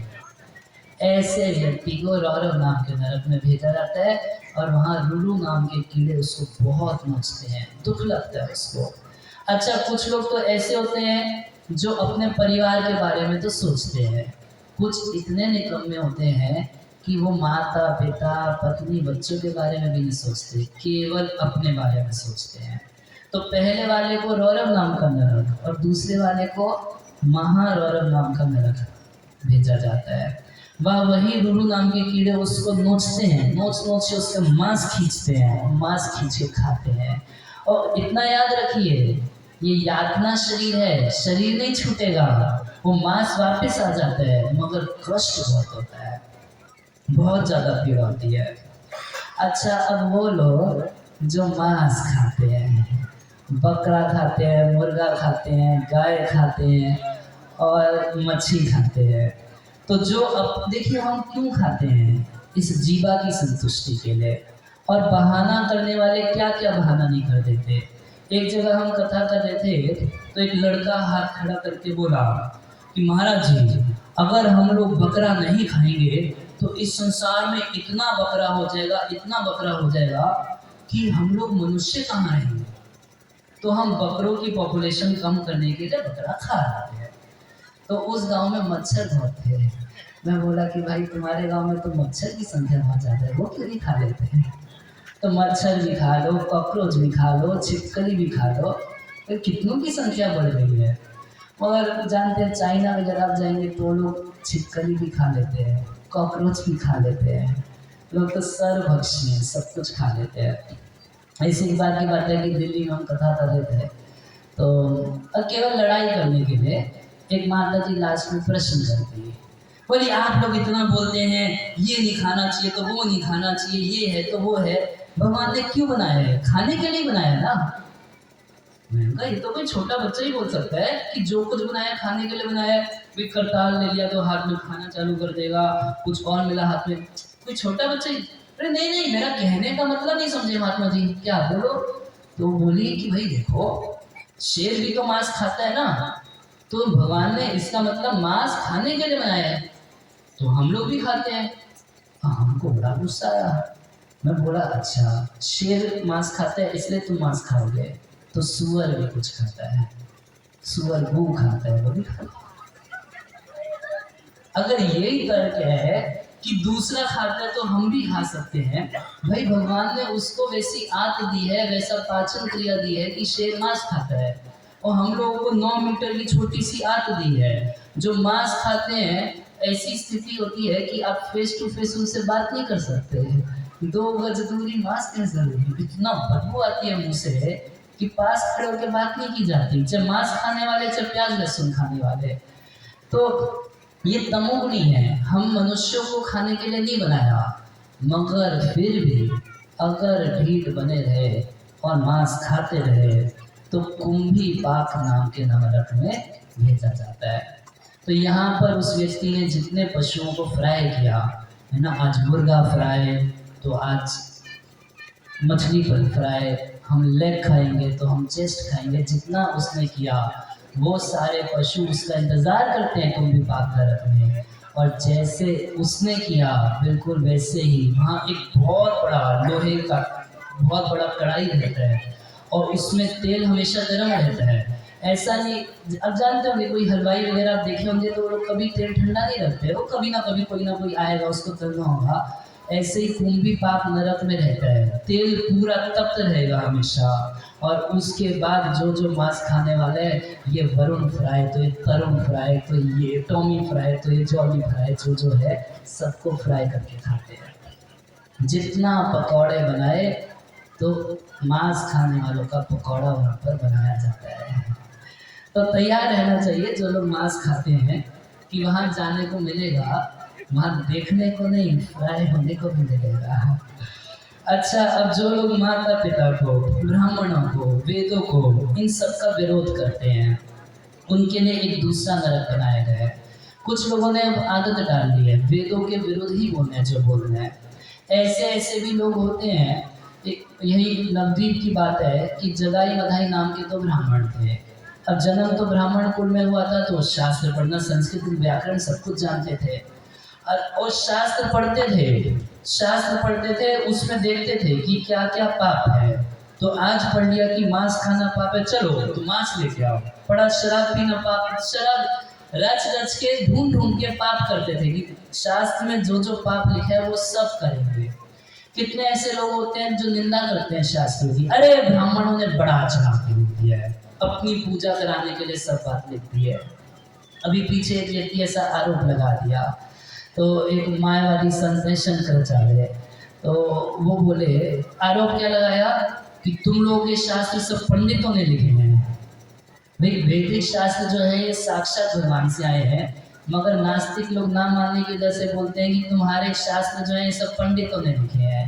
तो शंकराचार्य जी बोले कि चलो कम से कम हमारे शास्त्र पंडितों ने लिखे हैं, पंडित मतलब विद्वान, हमारे शास्त्र विद्वान व्यक्ति ने लिखा, मूर्ख ने तो नहीं लिखा ना, कम से कम इतना तो समझ रहे हो।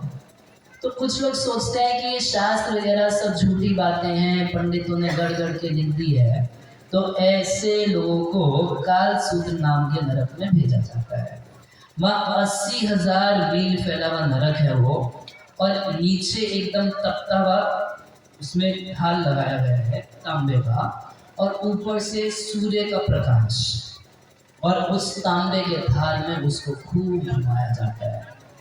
जलता है, पैर जलता है। आप कभी गर्मी के दिन में बिना जूते के जाएं, वो चल रहे हो कहीं रास्ते में, बहुत तप रहा हो, कैसे पैर जलते हैं, एक पैर जलने लगता है, हटाते हैं उसको, दूसरा रखते हैं, दूसरा जलने लगता है, तो वापस पहला रखते हैं, जलते जलते भागने की कोशिश करता है, मगर कितना भी भागता रहे कहीं उसको सुख नहीं मिल पाता। अच्छा, एक नरक और है कि कोई व्यक्ति यदि वैदिक रास्ते को बिना इमरजेंसी के छोड़ देता है। भाई कोई आपातकालीन स्थिति होती है, उसमें ब्राह्मण क्षत्रिय का काम कर सकता है, शूद्र का भी काम कर सकता है, अनेक एक व्यवस्था दी है। भगवान किसी भी चीज़ में बहुत रिजिड नहीं है। अगर आपको आपातकालीन स्थिति है तो उसके लिए बहुत सारी व्यवस्था दी गई है, मगर बिना आपातकालीन स्थिति के अगर वैदिक मर्यादा को छोड़ देता है तो 80 पत्रवन नाम के नरक में भेजा जाता है, और वहाँ उसको बहुत कोड़ों से पिटाई की जाती है।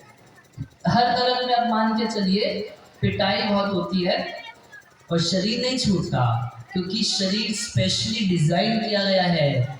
उसको यातना शरीर बोलते हैं, यातना देने के लिए ही उस शरीर को बनाया गया है। अच्छा, अब जो लोग निरपराधी लोगों को या किसी ब्राह्मण को मृत्यु दंड देते हैं, अब जज बन गए, पुलिस वाले हो गए, सरकारी अफसर हो गए, और निरपराधी व्यक्ति को पकड़ लेते हैं। वो कोई केस है नहीं सुलझाया जा पा रहा, तो किसी साधारण निरपराधी व्यक्ति को पकड़ लिए, उसको दंड दिला देते हैं। तो उनके लिए शूकर मुख नाम का नरक है। हो सकता है यहाँ की सरकार के हाथ से बच जाओ, मगर वहाँ नहीं बचने वाले हैं। और शूकर मुख नाम का नरक है, वहाँ पर जैसे गन्ने का जूस निकालते हैं ना गन्ने की मशीन में, वैसे उसका जूस निकाला जाता है। जो निरपराधी इनोसेंट लोगों को किसी प्रकार से दंड देता है, तो उन लोगों को इस प्रकार से नरक में भेजा जाता है। अब एक नरक तो शायद हम में से ज़्यादातर लोगों का पक्का वाला है, जो लोग मच्छर को, खटमल को, इस सब को मार देते हैं। घर में खटमल वगैरह हो ही जाते हैं, और मच्छर कितना डिस्टर्ब करते हैं, तो मच्छरों को भगवान ने यही भोजन दिया है कि वो लोग खून पीते हैं। अब थोड़ा सा खून पी लेते हैं, उतने पे आप मच्छर मार देते हैं ऑल आउट की मच्छी। अब कुछ लोग बोलेंगे कि हम तो मच्छर नहीं मारते, हम तो कॉइल जलाते हैं। और आजकल एक नया हुआ है अगरबत्ती, वो मच्छर सुलाने वाली अगरबत्ती। तो बोलते हैं कि अरे वो तो सोए हैं, फिर सुबह होगी तो उठ के जाग जाएंगे। मैं देखा ऐसा सच में भी है। और एक जगह हम लोग कथा कर रहे थे, बहुत मच्छर था तो अगरबत्ती जला दिया, वो सारे मच्छर सो गए, पूरा एकदम फर्श पे मच्छर ही मच्छर। मैं कहा तो सब मर गए। बोला नहीं प्रभु जी चिंता मत कीजिए, सुबह उठेगी आपके उठने के साथ साथ ये लोग भी उठ जाते हैं। और सुबह जब हुई तो हम लोग तो जल्दी उठ जाते हैं, 6 साढ़े 6 बजे तक एक एक मच्छर जाग जाग के सब उड़ने लगते हैं। मगर कर कूद के उसमें भी 150-250 मच्छर मर ही गए थे। अब आप किसी व्यक्ति को रोज रोज नींद की गोली खिलाएंगे तो क्या होगा उसका।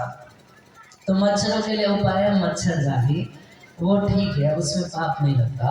मगर जो ऐसे मच्छरों को मारते हैं उनको अंधकूप नाम के नरक में भेजा जाता है। और वही सब मच्छर जिनको वो मारे हैं वो कुछ सांप के रूप में, बिच्छू के रूप में, मच्छर के रूप में उसको काटते रहते हैं। बड़ा पीड़ा होता है, उसको तड़पता रहता है। आप सोचिए रात को आप सोने के लिए लेटे हैं और 300-500 मच्छर लग गए हैं, नींद आएगी? वो सोना चाहता है, आराम करना चाहता है, और मच्छर उसको अवकाश नहीं देते, छुट्टी नहीं देते।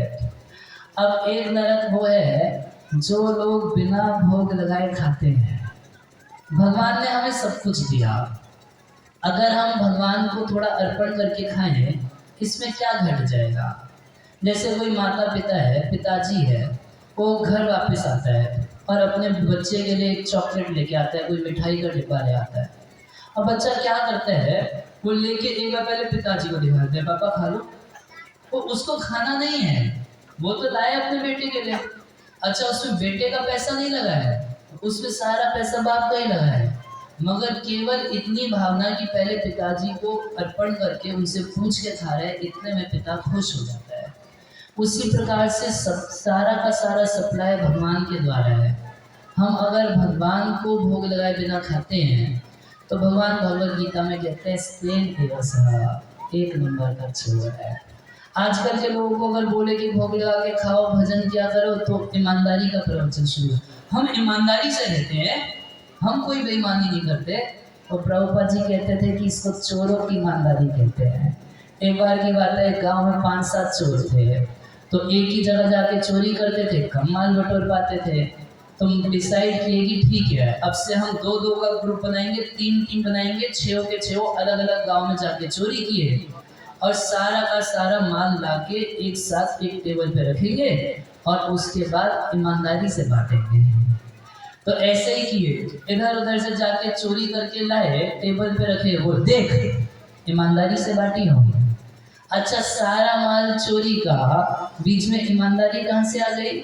यदि वहां पर पुलिस आ जाए तो सारी ईमानदारी एक बार में निकल जाएगी। बिल्कुल उसी प्रकार से सब कुछ भगवान का है, उस पर हम लोग गलत अपना अधिकार जता के बैठे, मेरा है मेरा है मेरा है मेरा है। और जब यमदूत आते हैं तो सब मेरा तेरा निकल जाता है। तो ये ईमानदारी कैसी ईमानदारी है? ये चोरों की ईमानदारी है। असली ईमानदारी है कि ये बात स्वीकार करना, जानना कि सब कुछ भगवान का है। ईशावास्यम इदम सर्वम यत् किंचित जगताम जगत, इस जगत में एक एक कण, एक एक वस्तु जो है सब कुछ भगवान का है। तो फिर हम क्या करें? क्या रोज रोज अब हम मरे खाए बिना? अगर सब कुछ भगवान का और भगवान ही खाएंगे तो हम लोग क्या मरे हैं? कुछ नहीं खाने को मिलेगा। तो भगवान ये नहीं कह रहे कि तुम लोग भूखे मरो, भगवान बस इतना कह रहे कि भोग तुम नहीं भोग पाओगे, भोग भगवान को लगाओ, तुम्हारा अधिकार प्रसाद के लिए है। प्रसाद खाओगे तो हमेशा सुखी रहोगे, और भोग भोगने की कोशिश करोगे तो बहुत लाठी पड़ेगी। तो आप कोई सब्जी वाला कभी देखेंगे तो ठेले पे सब्जी बेचता है, और हरा हरा पालक, घिया, लौकी, क्या क्या चीज़ उस पर रखता है। कोई गाय या बकरी देखती है जब उस ठेले पे हरी हरी सब्जी, तो सोचती है कि शायद मेरे लिए रखा गया है, और उसके मन में क्या है कि मेरे लिए सजा के रखा है, कितना अच्छा व्यक्ति है। मगर वो सब्जी वाला केवल सब्जी नहीं रखता है, साथ में एक लाठी भी रखता है। जैसे ही कोई पशु उस पालक में मुंह मारने के लिए जाते तो चढ़ दे के लाठी पड़ती है, तब तपता है। तो उसी प्रकार से सारा का सारा विश्व ब्रह्मांड भगवान का है। अगर हम इसको अपने भोग के लिए सोचते हैं तो लाठी पड़ती है माया की, तब दुखता है तो पंडितों के पास जाते हैं, प्रभु जी बहुत दुखता है। तो हमको मालूम है कि क्यों दुखता है। भोग में हमारा अधिकार नहीं है, हमारा अधिकार किसमें है? प्रसाद में। भगवान गीता में कहते हैं कि बहुत लोग प्रसाद पाके समस्त पापों से मुक्त हो जाते हैं, और जो भोग लगाए बिना खाता है अथवा अन्यों को बांटे बिना खाता है, भोग भी नहीं लगाया और दूसरों को भी खिलाना चाहिए। कोई अच्छी चीज़ है तो सबको अच्छी लगेगी, अपने मित्रों को, इसको उसको। जानते हैं गृहस्थ का तो इतना धर्म होता है कि उसको ये ध्यान रखना चाहिए कि घर में छिपकली भी भूखी नहीं हो, और खुद भोजन करने से पहले घर के बाहर खड़े होकर उसको चेक, आवाज लगा के चेक करना चाहिए कि कोई भूखा तो नहीं है। यदि आसपास कोई भूखा नहीं है तब उसको भोजन का अधिकार है। तो अगर बिना बांटे खाता है, बिना भोग लगाए खाता है, तो उसको कृमि भोजन नाम के नरक में भेजा जाता है। और वहाँ कृमि भोजन नाम के नरक में क्या है? एक कीड़ों का कुंड है, उस कुंड में उसको फेंक दिया जाता है। वो कीड़े उसको नोचते हैं और उसको तो आदत है नहीं भोग लगाने का, तो भूख लगती है। जब बहुत भूख लगती है वहाँ और कुछ खाने को नहीं मिलता, वो जो कीड़े उसको नोचते हैं उन कीड़ों को ही उसको खाना पड़ता है। कृमि भोजन, उन कृमि का ही उसको भोजन करने को मिलता है। और इस तरीके से कोई व्यक्ति यदि चोरी आदि करके पैसा कमाता है तो संदंश नाम के नरक में उसको भेजा जाता है। वहाँ तप्त लोहे के गोले से उसको दागा जाता है, बहुत पिटाई की जाती है। अब एक पाप जो आजकल लोग खूब मजे से कर रहे हैं, वो कौन सा है? गर्लफ्रेंड बॉयफ्रेंड पाप। उसका और सुन लीजिए। गर्लफ्रेंड बॉयफ्रेंड या आजकल ये जो लिविंग चल रहा है, तो कोई सोच सकता है कि हम बहुत अच्छा काम कर रहे हैं। इसके आजकल सुख की परिभाषा ही इतनी रह गई है, क्योंकि ये सिनेमा में हमेशा यही चीज़ हम लोग 24 घंटे देखते हैं। जितना यूट्यूब, नेटफ्लिक्स, इंस्टाग्राम, जो कुछ हम देखते हैं, तो हमारे नज़र के सामने एक ही सुख है। क्या? ये स्त्री पुरुष का जो संभोग का सुख है, हमारी नज़र में इसी को सुख बोला जाता है। बाकी सब क्या है? वो लगता है कि दुखी है, और उसमें कोई सुख नहीं है। भगवान भगवद गीता में बोलते हैं यही संस्पर्श होगा दुख योन्य एवते है। कह रहे हैं ये जो संस्पर्श सुख है, स्पर्श इंद्रिय से सुख प्राप्त होता है, ये सुख नहीं है, यहाँ से दुख का व्यापार चालू होता है। कितने सारे लोग हैं जो इसी पाप की वजह से सुसाइड कर लेते हैं।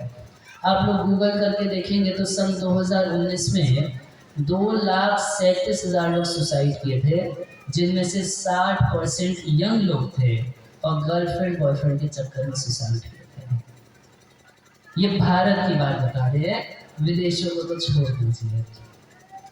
तो ये एक ऐसा पाप है जिसका बहुत एडवर्टीजमेंट आजकल होता है, मगर उसके लिए भी एक अलग से नरक बनाया गया है। जो अवैध स्त्री संग करते हैं या स्त्रियां अवैध पुरुषों का संग करते हैं, उनको तप्त सूर्य नाम के नरक में भेजा जाता है। वहाँ पर क्या रहता है?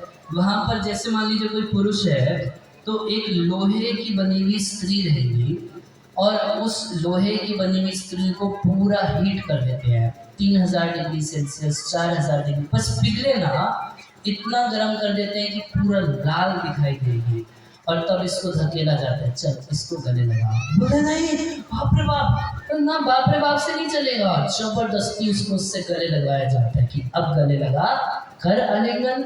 और ऐसे ही कोई स्त्री होगी तो उसको लोहे के पुरुष से आलिंगन कराया जाता है, जलता है उसको, तब उसको याद आता है कि हम बहुत गलत काम किए।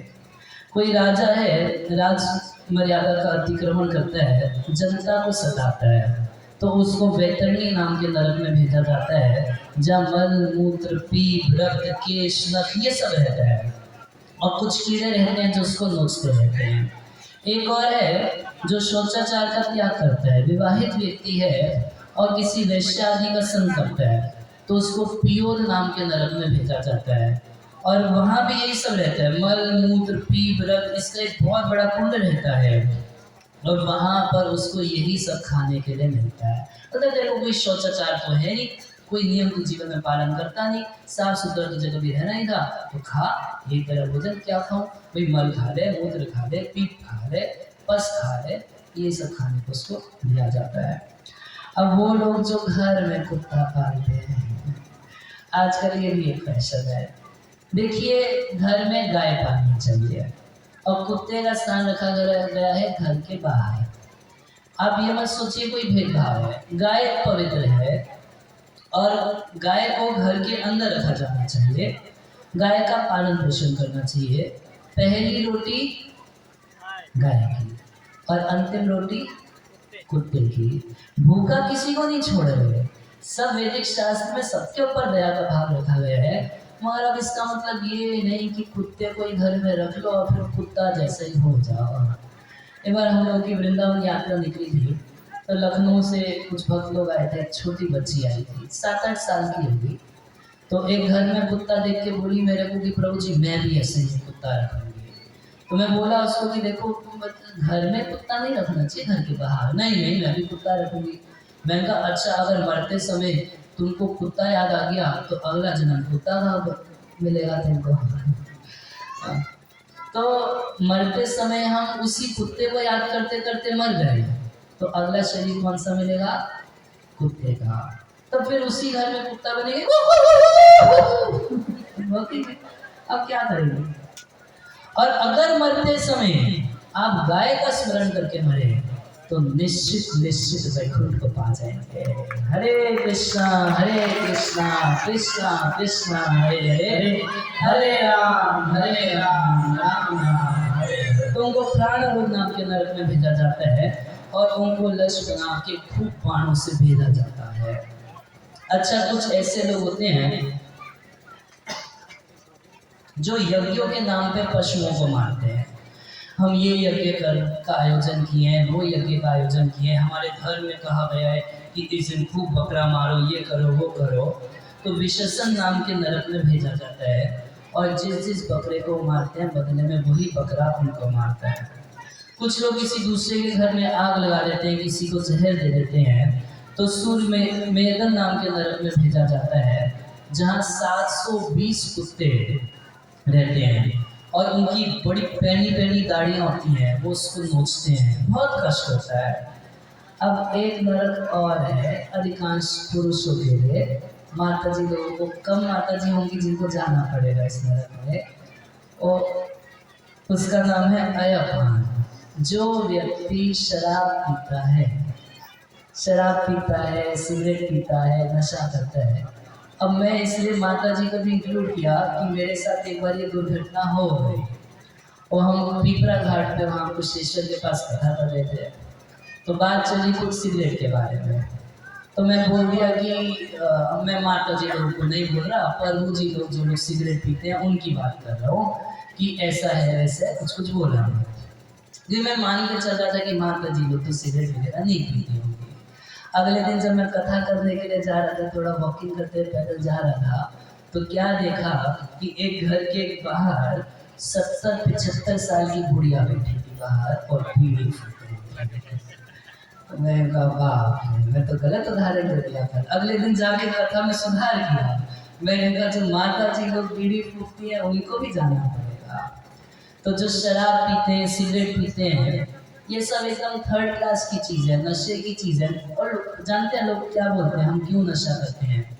और कुछ लोग तो ये बोलते हैं कि दुख भुलाने के लिए हम पी लेते हैं दारू पीते हैं। क्यों? इतना दुख है कि गम भुलाने के लिए दारू पीते हैं। तो मगर उससे गम भूलते नहीं हैं। जब तक नशा रहेगा तो हो सकता है कि गम ना याद हो, मगर नशा करने पर गम ही गम है। और क्या है, जितने देर पिए उस समय भी दुर्गति है, और खूब पी लेता है उसके बाद सड़क पर पड़ा रहता है। किसी शराबी की कोई इज्जत होती है? सभा में बैठा हुआ कुछ बोलने लगेगा, 4 लोग फटकार देते हैं। हम तो अपनी आंखों से देखे, एक बार की बात है, एक शादी की बात है, तो एक व्यक्ति बहुत शराब पी लिया और शराब पी के एकदम टून होके जमीन पे पड़ गया। जब जमीन पे पड़ गया, रात का 1-1:30 बजा होगा, तो वहाँ के लोग फोन किए उसकी पत्नी को कि आपके पति यहाँ पर पड़े हैं, इनको आके ले जाओ। तो टेम्पू करके पत्नी आई। अब शराबी को हाथ से तो छूना चाहती नहीं थी और फेस दिखेगा कि अपना है किसका है, तो ऐसे पैर से टच करके चेक कि अपना पति है दूसरे का है। बहुत बेइज्जती होती है, बहुत जलील होना पड़ता है शराब पीने वाले को इस संसार में भी। और यहाँ से जाने के बाद भी जो लोग शराब पीते हैं उनको एक ऐसे नरक में भेजा जाता है जहाँ उसकी छाती पर यमदूत बैठ जाएंगे जिससे कि ज़्यादा हिल ना पाए, और लोहे को पिघाल के एकदम 5000 डिग्री सेल्सियस से पिघल जाए, पानी की तरह गिरता हो एकदम लाल लाल, ऐसा पिघला हुआ लोहा उसके मुंह में डालते हैं कि पी इसको। तो ऐसे ऐसे तो जबरदस्ती हाथ पकड़ के उसको पिलाते हैं कि ये पी तू। जैसी करनी वैसा फल, आज नहीं तो निश्चित कल मिलेगा जरूर। हम सोच सकते हैं जैसे ये सब बिजली का प्रयोग कर रहे हैं, चलिए तो जनरेटर से चल रहा है, हम लोग घर में खूब बिजली का प्रयोग करें और सोचे कि इसका बिल नहीं आएगा, तो क्या नहीं आएगा, महीने के आखिर में सारा बिल आ जाता है। तो जब यहाँ की सरकार के पास ऐसी व्यवस्था है तो क्या भगवान की सरकार के पास ऐसी व्यवस्था नहीं हो सकती अभी। और वास्तव में अभी भी पता चल रहा है, आप कोई पाप कर्म कीजिए, पाप करने के बाद चेहरा मुरझा जाता है, मन में गिल्ट महसूस होती है, मन व्यग्र हो जाता है, डिस्टर्ब हो जाता है। कोई पाप कर्म करके व्यक्ति करते समय संतुष्टि का अनुभव कर सकता है, मगर करने के बाद माइंड उसका बहुत खराब हो जाता है। तो प्रैक्टिकली इतना जब इस संसार में देखा जा सकता है तो क्यों नहीं समझा जा सकता कि नरक जाके भी मिलेगा। अच्छा, कुछ लोग बहुत अहंकारी होते हैं, है बहुत छोटा आदमी मगर अपने आप को बहुत बड़ा मानते हैं, किसी बड़े व्यक्ति का सम्मान नहीं करते हैं, तो ऐसे व्यक्ति को शाल कदम नाम के नरक में भेजा जाता है और बहुत ऊंचे पहाड़ से सर के बल उसको नीचे गिराया जाता है। फिर झुकना नहीं सीखा इस वजह से। अच्छा, जो लोग नर बलि देते हैं काली को, भैरव को, तो उन सबको भी नरक में भेजा जाता है। कुछ लोग ऐसे हैं जो घर में आए हुए मेहमान को टेढ़ी नजर से देखते हैं, अरे क्यों आ गया। तो एक नरक है पर्यावर्तन नरक, उस नरक में ले जाके वहाँ पर कुछ पक्षी रहते हैं, गीद आदि रहते हैं जो उसकी आँख नोचते हैं, बहुत कष्ट होता है, मगर याद रखिए आँख खत्म नहीं होगी, एक आँख नोचेंगे तो दूसरी आँख मिल जाएगी, उसको नोचेंगे मगर कष्ट उठाना पड़ेगा। इस तरीके से अनेक नरकों का वर्णन कर रहे हैं। कुछ ऐसे लोग होते हैं जो सांप की तरह हमेशा बात बात पे गुस्सा करते रहते हैं, उनसे कुछ बात करो तो तुरंत गुस्सा करने लगते हैं, तो उनको एक ऐसे नरक में भेजा जाता है जहाँ कई फन वाले सांप रहते हैं, 5 फन वाले, 7 फन वाले, और उसको नोचते रहते हैं, डसते रहते हैं। तो ऐसे अनेक नरकों का वर्णन सुखदेव गोस्वामी किए, तो परीक्षित महाराज का हृदय एकदम पिघल गया।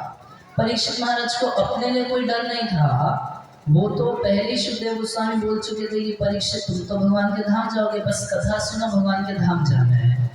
मगर एक वैष्णव का गुण होता है कि वैष्णव जन तो तेने कहिए जी पीर पराई जाने, पर दुख दुखी होता है।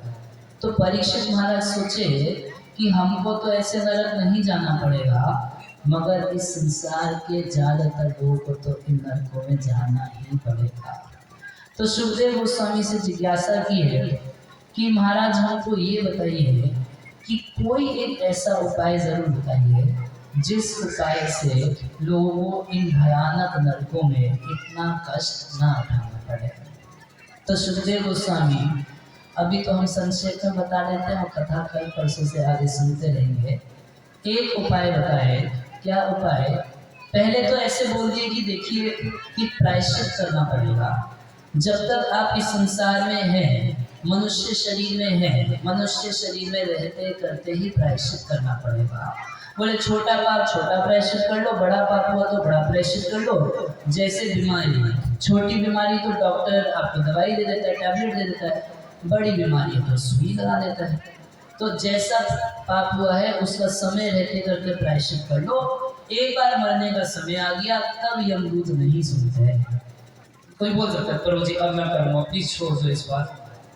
अब नहीं, जीते जी जब तक शरीर में प्राण है तभी तक प्रायश्चित कर सकते हो।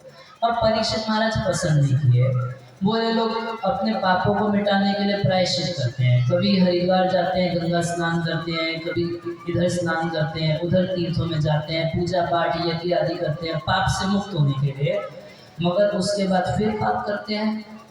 मक्का गए, मदीना गए, बन के आए हाजी, और पहली आदत छूटी नहीं, फिर बाजी के बाजी। वो गंगा स्नान आदि करते हैं, पाप तो सारा उससे मिट जाता है, मगर पाप करने का जो व्यसन है, जो आदत पड़ी हुई है गाली गलौज करने की, शराब पीने की, गंगा स्नान करते हैं तुरंत उसमें लग जाते हैं। तो बोले कि ऐसे कुंजर शौच, ऐसे हाथी स्नान का क्या लाभ? जैसे हाथी खूब अच्छे से नहाता है और उसके बाद बाहर तट पे आके फिर अपने ऊपर मिट्टी डालने लगता है, बोले इसका तो कोई फायदा नहीं।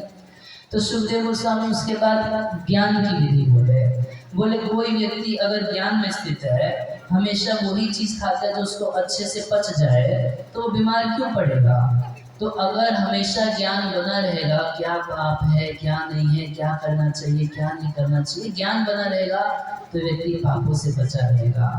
मगर परीक्षित महाराज को वो भी नहीं जमा, क्योंकि परीक्षित महाराज ऐसे कई लोगों को देखे थे जिनको ज्ञान होने के बावजूद भी, बहुत बड़े बड़े ज्ञानी, इन्हीं सब पापों में लगे हुए दिखाई पड़ते हैं। बोले कि इतना भी नहीं जमा। तब सुखदेव गोस्वामी बोले केचित केवलया भक्त्या वासुदेव परायणा, कह रहे केवल एक ही उपाय है। क्या उपाय है? भगवान श्री हरि की भक्ति, और भक्ति में सबसे प्रमुख क्या?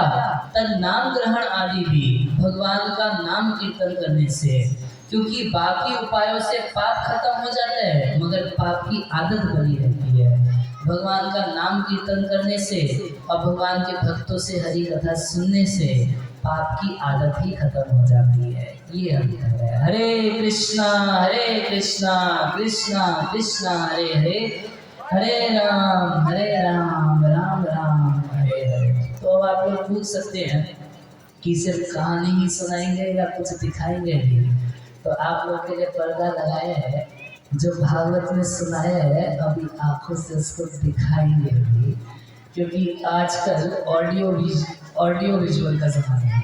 सिर्फ ऑडियो से बात नहीं बनती, वीडियो आंखों के सामने देख के तब विश्वास पड़ता है।